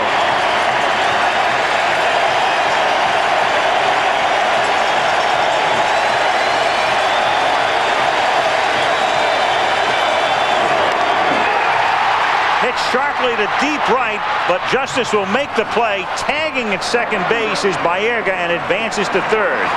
So he hit it on the money, but right in the neighborhood of Dave Justice for out number 2.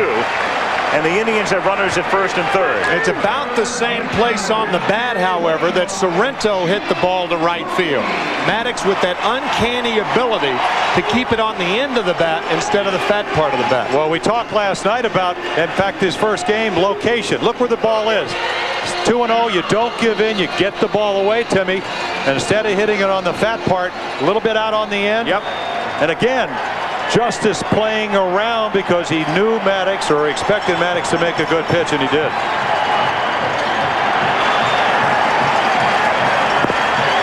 Good pitching and good scouting right there, too.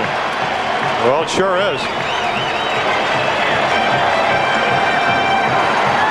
Baerga, the go-ahead run at third. Bell at first. Thome has grounded out and popped out. He is 2 for 14 in the World Series. Now Thome is another guy that said, I got to take the outside part of the plate away. And Maddox comes in on him, 0-1. But see, this is what he said. I mean, this is really what it's all about. A young hitter, he says, listen, I'm going to look away. I'm going to take the pitch inside. And then in a clutch situation, and this is what good pitchers thrive on, they know hitters are going to expand the strike zone. He throws the first pitch up and in. Thome said he's not going to swing at it, and he does. He's behind in the count. Fisted foul straight back, 0-2. 2 of them inside. 2 inside fastballs to an inside fastball hitter.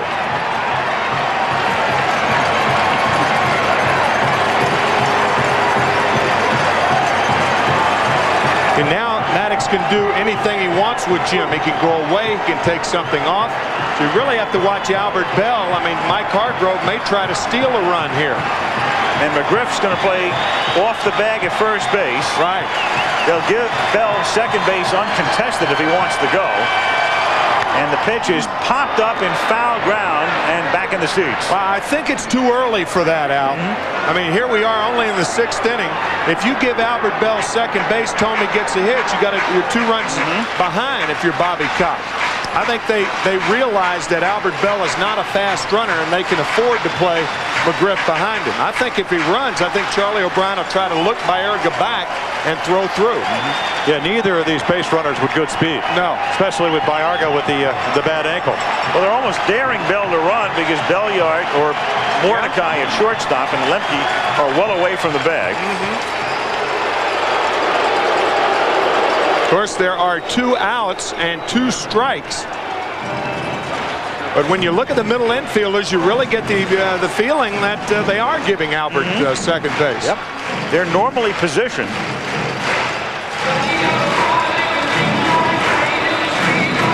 See if Jeff Newman, the third base coach for the Indians, picks that up.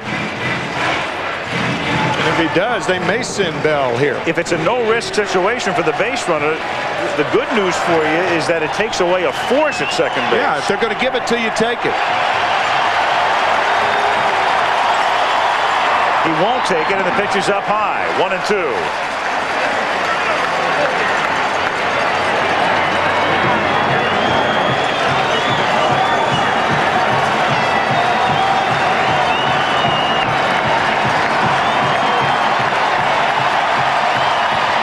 And it's lined back through the middle to give the Indians the lead.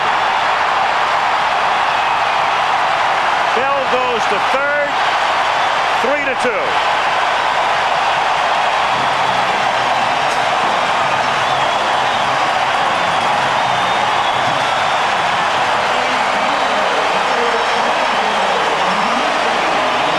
The feeling that Thome was looking away on every pitch and finally got one, Jim. Well, you know, Charlie Manuel, the hitting instructor, said, I wish that Thome, again, a young hitter, would cut down his swing with 2 strikes.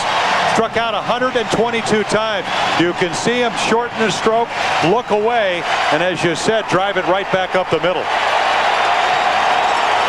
And O'Brien set up outside very early that time. The pitch was there. And Thome stroked it right back through the middle. And that one's hit into right field to make it 4-2 by Ramirez.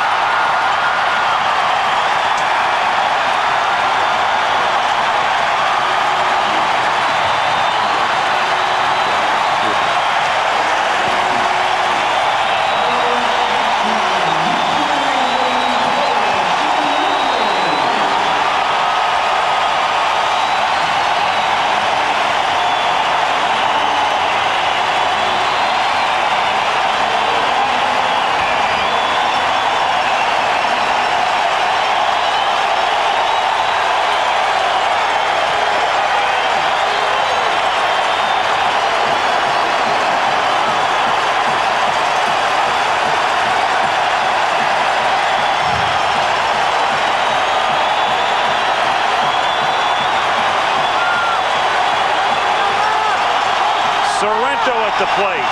First and second. 2 out. 0-1.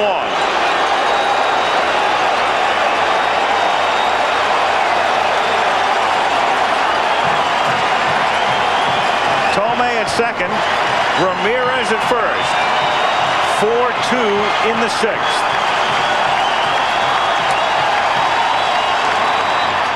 Popped up. Back of third. Jones is there. Inning over, but the damage done. 2 runs, 3 hits, end of 6. Cleveland 4, Atlanta 2. Back we come after this from our ABC stations. Cleveland leading Atlanta 4-2 in the 5th game. And changes now for the Indians. Wayne Kirby for Manny Ramirez in right field. And Herbert Perry, who sparkled in the field 2 nights ago at first base, for Paul Sorrento. Klesko takes a strike as we start the 7th inning. Now, to give you an idea of what a monumental task the Indians have done, only twice in the regular season has Greg Maddux given up 4 or more runs. Once in the postseasons against the Rockies. I mean, what a year he's had.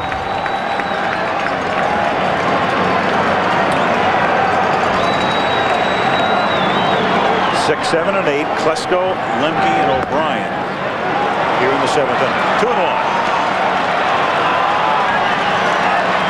Indians busy in the bullpen as Hershiser goes into the 7th. He came out the other night in the 7th in Atlanta after 2 leadoff walks. Nodded to short. Omar Vizquel. 1 gone.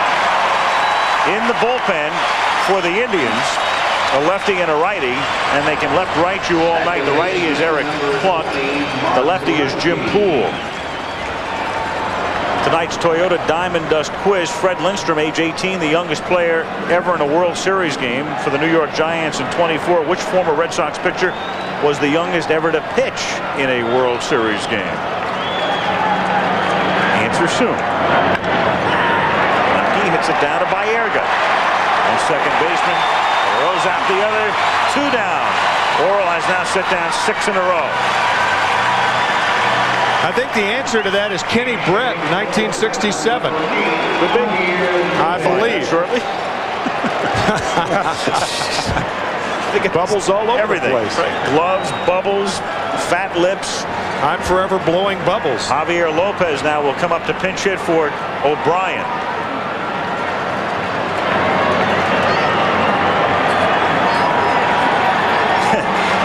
You know, one big difference between the designated hitter and not having it is that if this game's in Atlanta at this point, with the number 8 hitter coming up and Maddux on deck, Cox would be almost certain to bat for Maddux. But in this situation, he can keep him in the game. He doesn't have to worry about that thing. 1-0. Yeah, because I think Bobby's past the point of bringing Maddux back on Sunday night. Because he's already past the point. He's thrown too many pitches right now. He's probably up around 90. Certainly as a starter, the Maddux could come out of the bullpen on Sunday night. 1-1.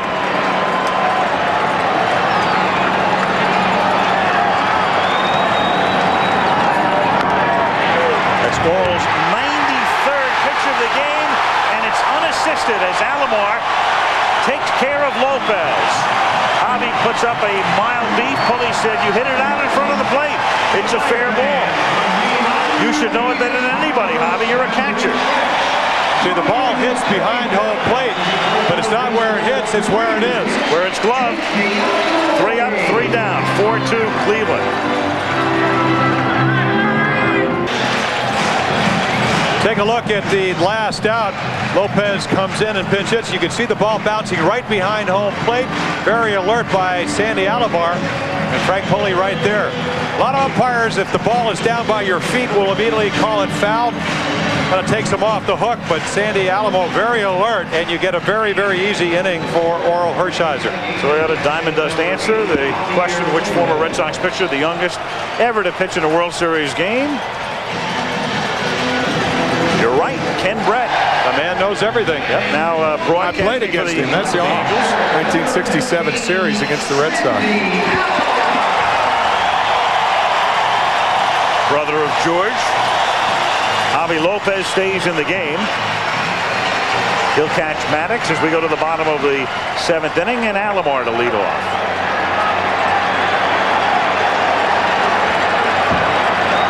Sandy, the number 9 hitter. We'll see Lofton and Vizquel, and that's stroked into right field for a leadoff single. Sandy Alomar 2 for 3.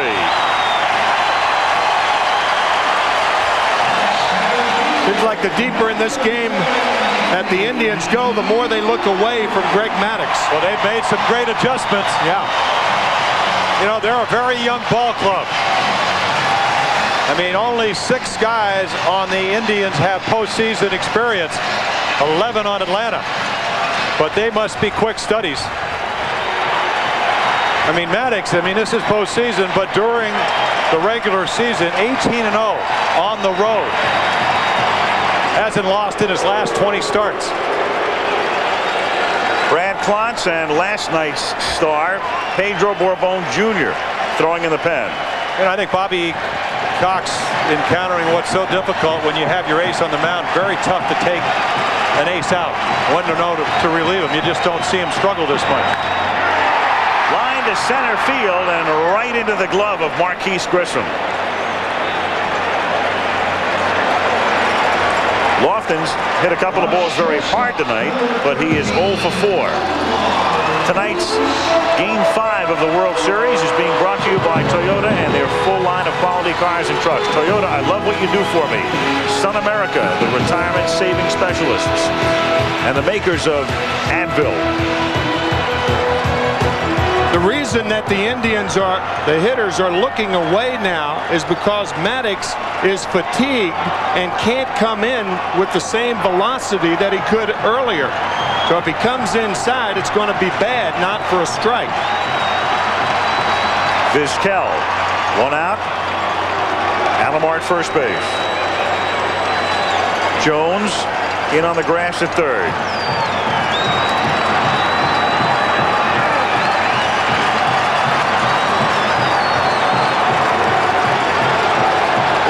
Doesn't have his man. Not that O'Brien is the only guy he can link up with, but they make the change here, and so the two of them have to get together. Maddox and Lopez. I can't imagine that Lopez has caught him very much this year. I mean, how many times have you had to pinch hit for Charlie O'Brien when the guy goes 19-2? Well, Maddox had 28 starts. O'Brien caught 22 of them, so he caught him 6 times. And Greg is such a perfectionist. Well, sometimes a pitcher has problems seeing in that shadow between the catcher's legs when you put down fingers. A lot of catchers put tape on their fingers. As a matter of fact, Alomar has tape on his fingers right now. But Lopez, not thinking he was going to catch tonight, probably didn't put him there. The game is getting so scientific, a catcher's going to need a fluorescent manicure pretty soon. You mean they don't get them now? You're probably right. But you can see that shadow between the legs. It's very difficult. That's a throw to first base, I believe. Yep. That thumb used to be the knockdown pitch, by the way. And now the Braves are using that as a throw to first base, and Lopez gets a sign from the dugout. It's like a changeup.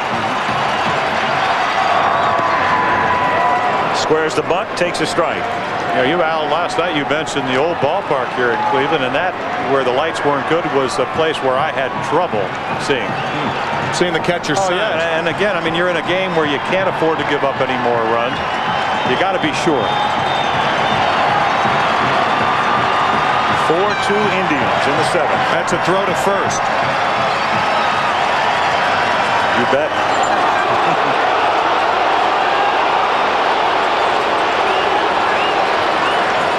And they think Alomar is going to be running.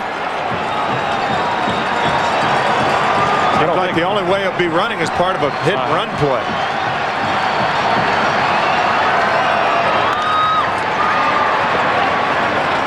One and two.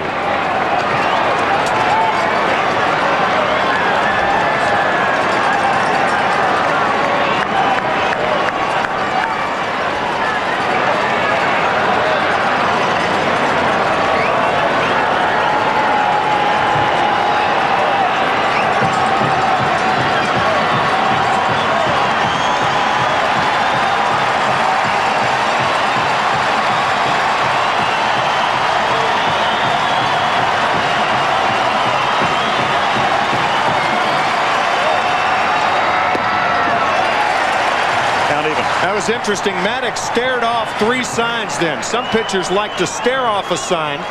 They'll just keep staring and won't go into their motion until the catcher changes the signs. And with nobody on at second base, they're using just a 1 sign. You see Maddox staring that off? He wants the fastball inside again. Got him. Put the pitch exactly where he wanted it, exactly where Tim McCarver said it would be, and Vizquel gone on strikes. Well, see, he still pitched very well tonight when he's gotten ahead with 2 strikes.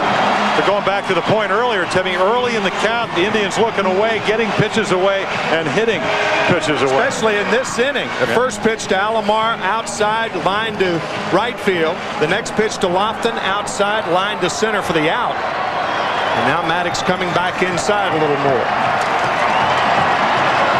Now Baerga. Strike. That was the 100th pitch thrown by Maddox tonight.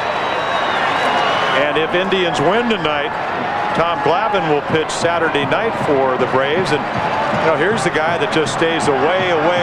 Great change of great fastball. Interesting to see if the Indians can make an adjustment on him. Broken bat Squiver hits slowly down to second, and Lemke throws him out. We'll go to the 8th in Game 5. The Indians trying to stay alive, leading 4-2. The Atlanta Braves trying to win a world title, which would be the first for that franchise since 1957 when they were based in Milwaukee. And the Indians trying to stay alive and earn a trip back to Georgia.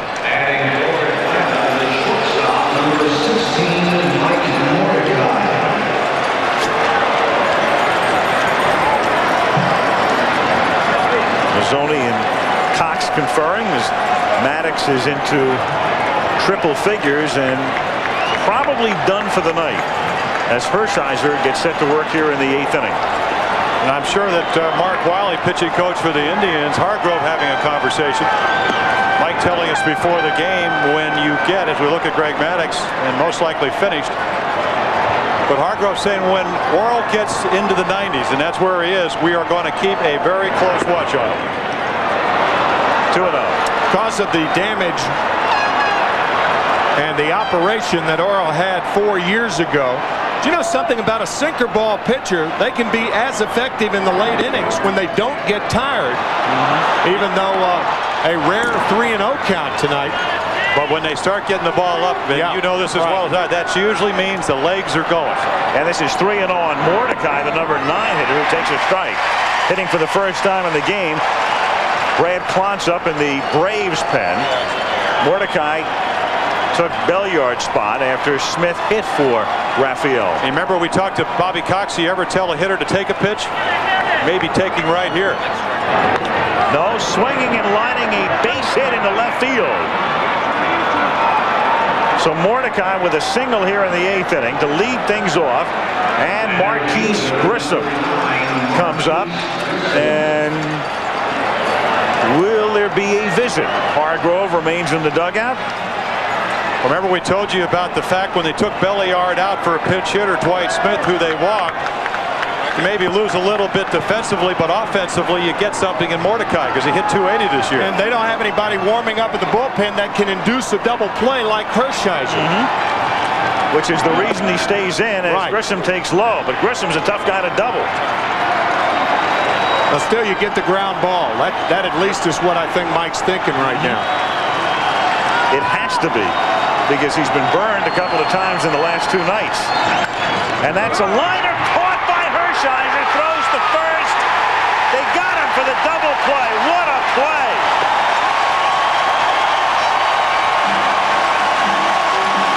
Well, Maddox made a fabulous play before, but under these circumstances, that is as good as it gets. Well, that was an extraordinary play. Well, this may be a ticket to Atlanta right here. A 1-3 double play.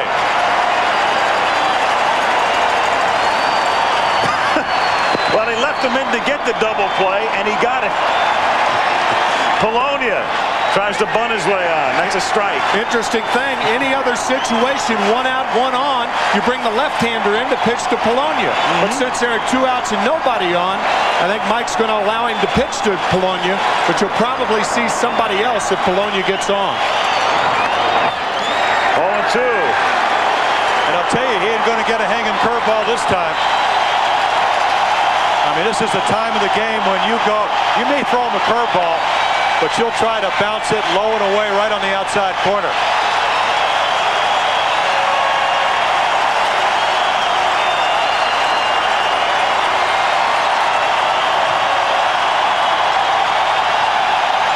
Bulldog has him in a frenzy.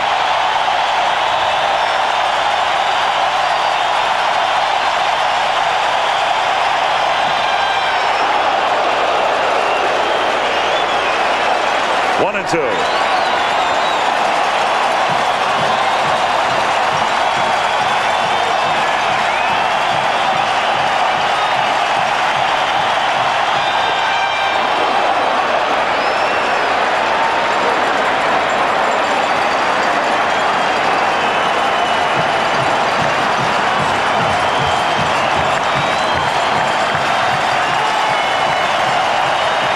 The count.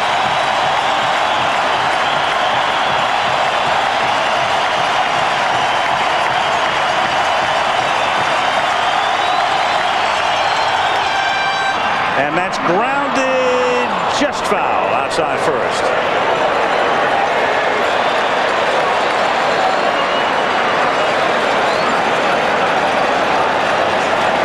That was very close to being a base hit. But just hooking foul. Just hooking foul. Joe Brinkman. There he is. Well, Joe, I'll tell you what, wait till game 6 if they have game 6. Very deliberate. You think he's deliberate down the right field line? Wait till he gets behind the plate. The Indians would love to see that. Yes, they would. But he does usually get them right. 2-2. Struck him out. 7.5 gone.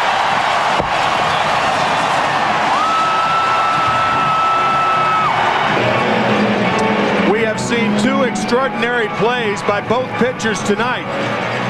And our MCI Proof Positive replay. And here it is. The Bulldog finds a bone.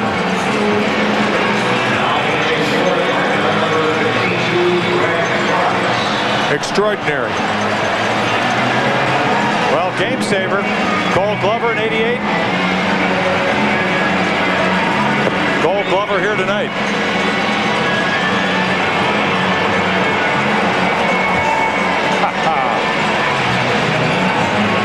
I can't tell you how good he felt after that line drive. Stuck in the leather. If he doesn't make that play, it's 1st and 3rd, nobody on. The whole complexion of that inning changes. Sure, no doubt about it. With Polonia and Jones and McGriff following. Right. Bottom of the 8th inning. Bell, Murray, and Tommy Brad Klontz on in relief of Maddox.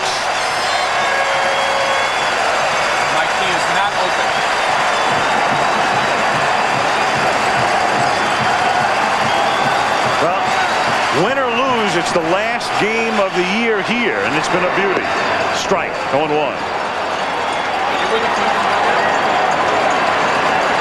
I mean, what a job John Hart's done to assemble this ball club. Hank Peters, telling him you're going to be the general manager of the future back in 1989. 0-2. Bell, one of the homegrown Indians. A lot of the others came in trades and through free agency. Lofton, Baerga, Alomar among those in the trades. Murray, a free agent, but Bell homegrown. And he just got a piece of it to stay alive. By the way, that last strikeout by Hershiser ties a postseason record, 35 strikeouts. It ties him with Tom Seaver and Bob Gibson. Seaver did it 1973, Bob Gibson did it in only 27 innings in 1968.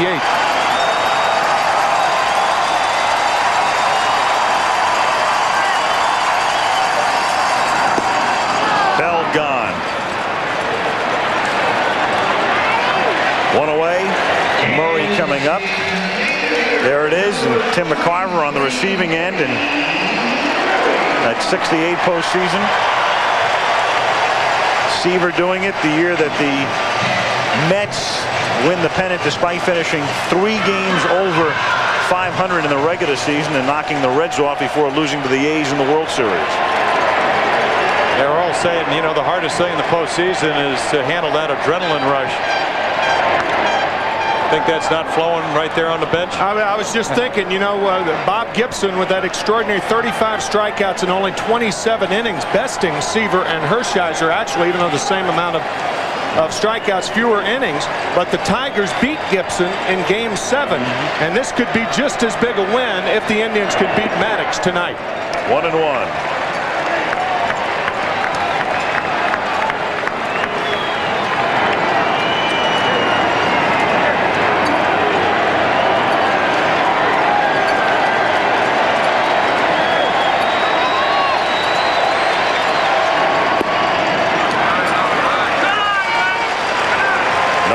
Appeal when the Braves bat in the top of the 9th inning. 3, 4, and 5 coming up. Jones, McGriff, and Justice. And there's the man, Jose Mesa. 3 brilliant innings in Game 3 and got the win. And Murray pops it foul, and that will drift back out of play. 2-1. Well, Klotz struggled with lefties. They hit 344, and if you want to make it easier for the big guy, Jose Mesa, add a few runs here. You got Eddie, who hit right-handers well. You got Tomei on deck, followed by Ramirez. A couple of tack-on runs would make it a lot easier.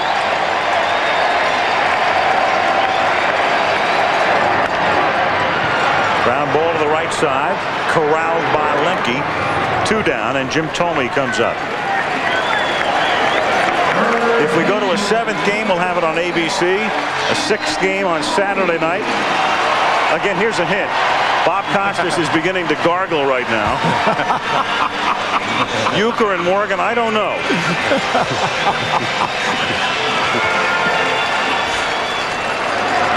Dennis Martinez goes in Game 6.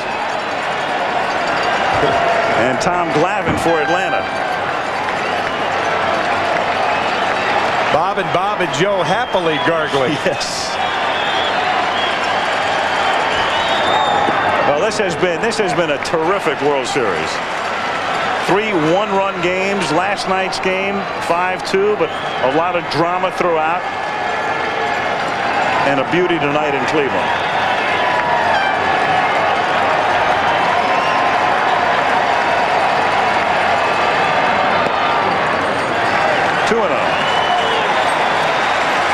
It's been a character test for the Indians, and so far they passed it. I mean, Tomei, what did he tell us down the hallway? We're going to have to play a little bit better. To this point, they have. Foul back. 2-1.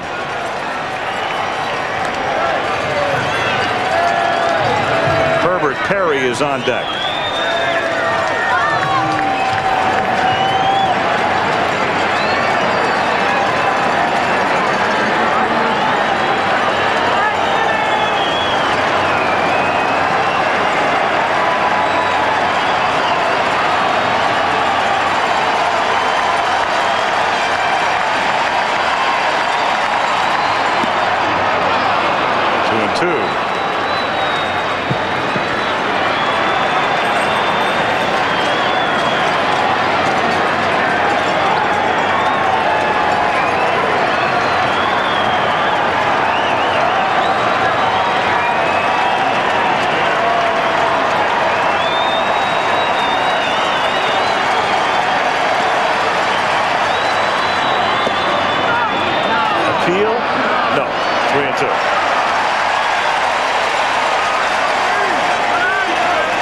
There's another example of what Charlie Manuel's talking about. 2 strikes, cut down your swing. Tell you, could have called him out. Yeah, that last little wiggle may have gotten Jim. He got a break on that. I would have wanted it. Bobby Cox sure did. Didn't cut down on that swing. No. Well, he doesn't. I mean, Charlie Manuel managed this guy, Jim Thome, in Charlotte. And he said that when he was MVP in AAA in 1993, he said it was like a man playing with boys. And he's going to be a terrific player. There's Devo, Mike Devereaux.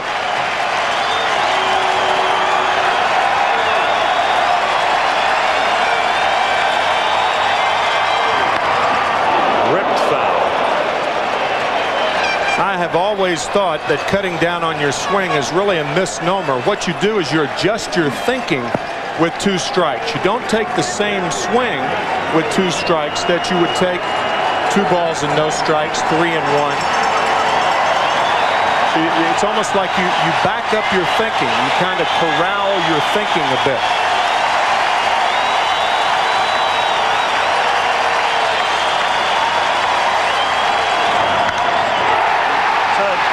Center field where it's 405 and gone.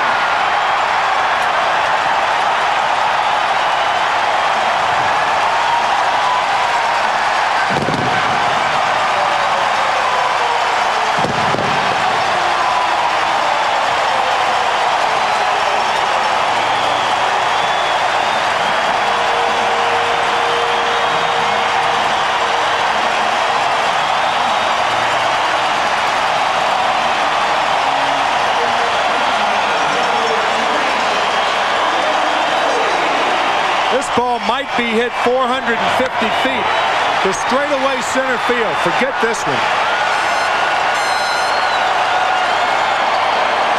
This is what they do best.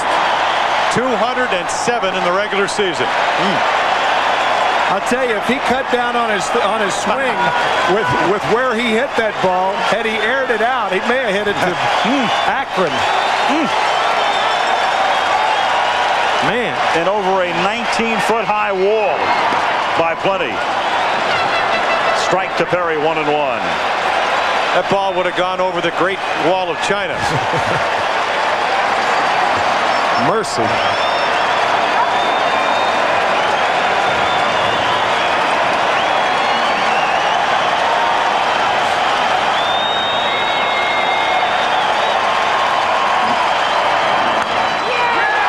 Hit toward the middle. Mordecai does a 360 and throws him out. But Thome with a homer, and it's 5-2 as we go to the ninth. Go to the ninth. Jose Mesa comes in, and we can tell you the executive producer of ABC Sports, Jack O'Hara, coordinating producer of the Baseball Network, John Filippelli, and the producer of the World Series, Kurt Gowdy Jr. Great job by Kurt, and our director, Bill Webb. And the rest of the gang providing the scenics and the audio from Cleveland, where it has been a great night for the Indian fans. Woody Fryman and the rest of the gang. We appreciate the efforts of all as the World Series and Steve Hurt and the gang and everybody head to Atlanta the way it appears right now. Well, this is no different than last night. Indians came in trailing 5-2. You need base runners. Last night was against bowlers. Tonight it's going to be against baseball's best right-handed reliever. 46 out of 48. He throws strikes. ERA about 113 on the year. And you're going to have to earn your spurs to beat this guy. Against the fat part of the Atlanta. Oh, yeah. It always seems that way, Tony. Yeah. 3, 4, 5. Chipper Jones 1 for 3 tonight.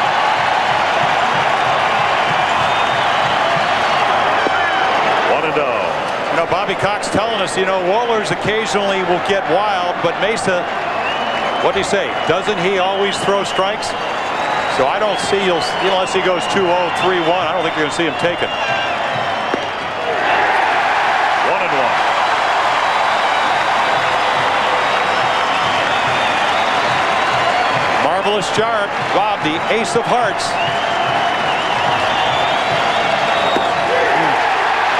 1-2. Jose Mesa, you can see him on the speed gun. He used to be a starter, had 4 pitches. Now it's 2. Fastball, slider. Just got a piece of it. Every once in a while, throw that slow curveball. Used to throw a splitter, hasn't thrown it all year.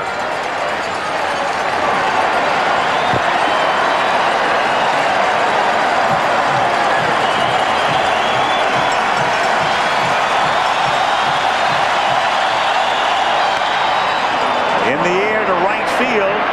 Kirby, 1 out.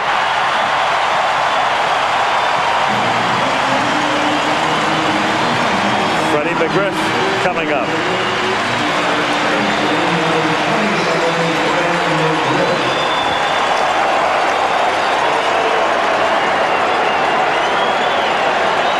Orel Hershiser, the ace of hearts.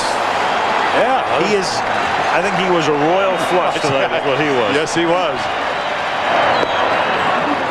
1-0. The Bulldog.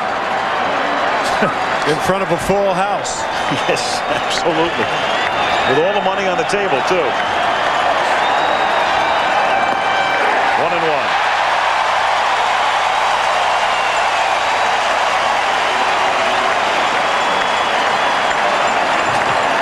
Pena still nursing that lip, and Tony, in all likelihood, will be back at the plate into Game 6. 1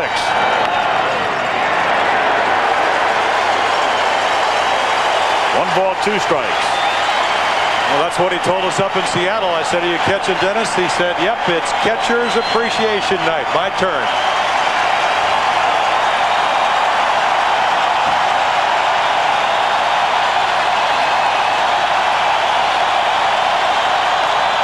That's hit down the line, and it is a fair ball landing on the line. Kirby tracks it down, has a little problem with it, but McGriff is just content to stop at second with a double. Well, you mentioned the 3 innings that Mesa pitched just 3 nights ago, actually make it 2 nights ago. On Tuesday, Chipper Jones hits the ball hard, and you don't see too many 90-mile-per-hour fastballs up in the upper 90s pulled and jerked. I mean, McGriff's got a great and a very quick bat. The kid almost made the play on a ball that was fair.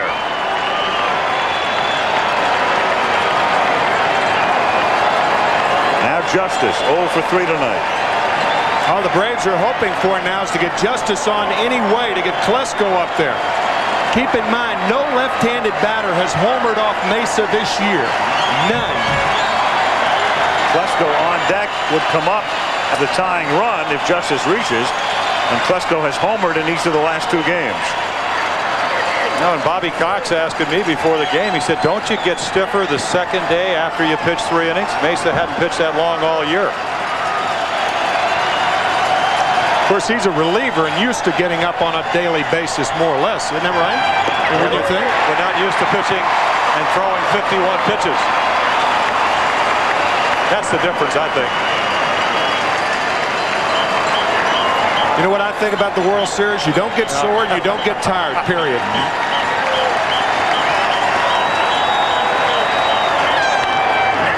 Hit to the right side, scooped up by Baerga. 2 down, McGriff goes to third, and Klesko comes up.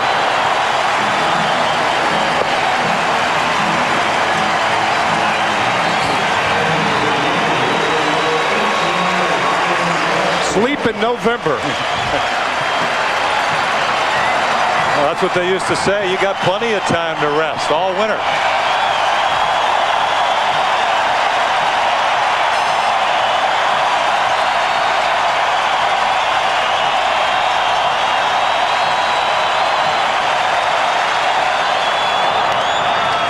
In the air to left field, and foul.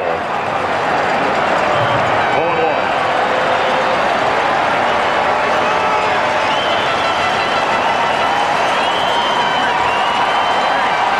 Klesko breaking his back. Yeah, you got to hope that his left thumb is all right. Take another look at Hershiser.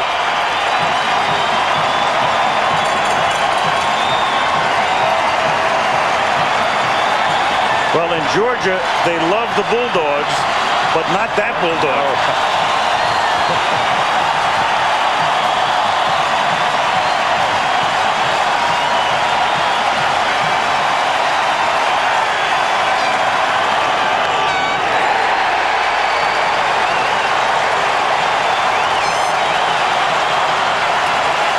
1-2.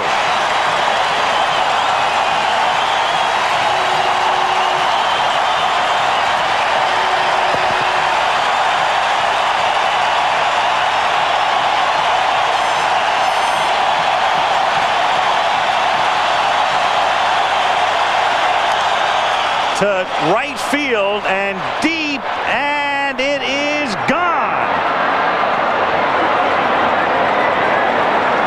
One strike away. Klesko hits one out. On the heels of us just saying that Mesa had not given up a home run to a left-handed batter all year long. Brother. Well, we saw last night, Timmy, that Bobby Cox had to come out and get his ace Wohlers. Mike Hargrove on the way. I mean, your best fastball against a great fastball hitter, and Klesko wins. Well, what a series he's having. Third home run in 3 nights. And a great overall postseason for Ryan. It is 5-4, so the difference right now is Tomei's home run, and they're going to wring every last ounce of emotion out of this crowd tonight. 5-4 with 2 out of the ninth. Herbert Perry asking the bench if he should guard the line against Lemke. He was too shallow. They moved him back. I don't think Lemke's going to pull a ball down the line off Jose Mesa. Wouldn't think so. I think he's more apt to hit the ball down the third baseline than he is the first baseline. And Tomei's off the line at third.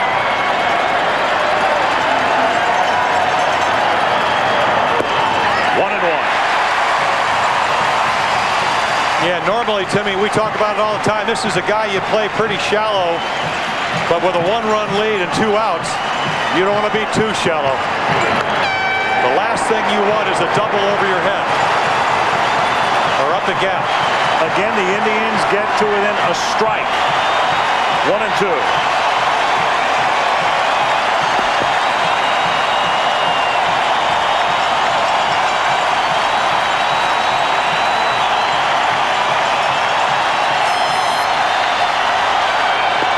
Back to Georgia.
Chevrolet player of the game tonight, the Bulldog.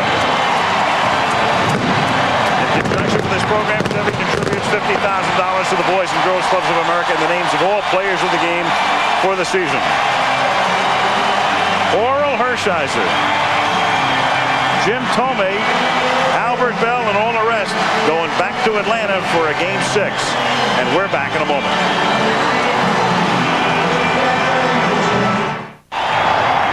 Goodyear Blimp Spirit of Akron needs no helium right now. It just floats on the emotion emanating from this ballpark as their Indians have won it 5-4 to extend the World Series. And we get a word from John Saunders. John?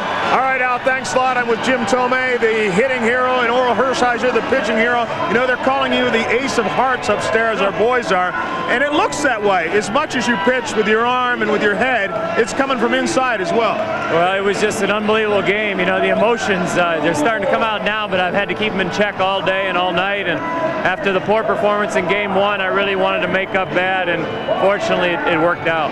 You mentioned the emotions after you turned the double play on Marquise Grissom's liner right back in your glove. You really were fired up. Well, you know, I felt like, you know, Grover let me go back out there. I was feeling good, and I kind of let him down, letting that first guy get a hit, and then all of a sudden I get that liner and get the big defensive play. I blew it defensively earlier in the game, and I was like yelling at myself, like, you know, finally you can make a play. They come up with the big win. Or Hershiser was the pitching hero. Jim Thome. The guys were also talking about that with 2 strikes, you're cutting down on your swing. You did that the first time you drove in a run, but I don't think you cut down on the last time. Well, I think in that situation off Clance, I was looking for a ball to drive, and he kept coming in with fastballs, and I was fortunate that I got the head out. I mean, it worked out. It worked out good. You guys have to feel that right now the momentum has shifted your way, even though you're still down again. Well, I think so. I think it's like when we play here, it's that never say die attitude. And we've done a lot of magical things here this year, and hopefully we can take it to Atlanta and continue it going. All right, Jim Thome and Orel Hershiser, the heroes of the game. We'll see them in game number 6 and perhaps in game number 7. Right now, let's join Lesley Visser. John, I'm with a disappointed Ryan Klesko. Ryan, a 2-run homer, which was great, but where did this game get away? Got away. They went ahead on us early, and it's one of those things where we tried to come back, but unfortunately we didn't. We're going back home, and we're ready to go. We're going to be ready to go at home, and we got Glavine pitching, and he threw great last game, so we're ready to go next game. So uncharacteristic tonight of Greg Maddux. Yeah, he gave up some hits, and you know, it's just that they hit the ball good. You got to give them credit tonight. You know, they capitalized on every mistake he made. Well, thanks a lot for joining us. Appreciate it. Back to you, Al. Okay, Lesley. So the 6th game on NBC on Saturday. We would have a 7th game here on ABC if it goes to 7 in Atlanta. To the strains of glory days, Springsteen's glory days. It's a glory night in Cleveland. Their Indians win it by a score of 5-4. Braves lead the series 3-2.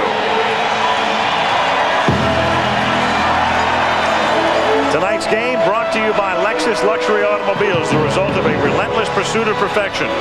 Texaco Clean System 3 gasolines, and Budweiser, the gold medal winning American Premium Lager at the 1995 Great American Beer Festival. This Bud's for you.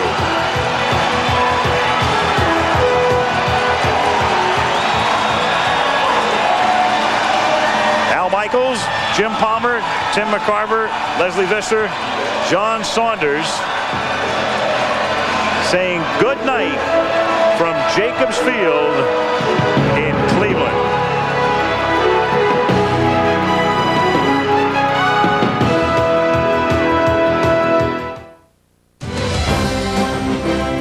Saturday on ABC Sports, golf's big winners tee it up in their season's grand finale, the Tour Championship.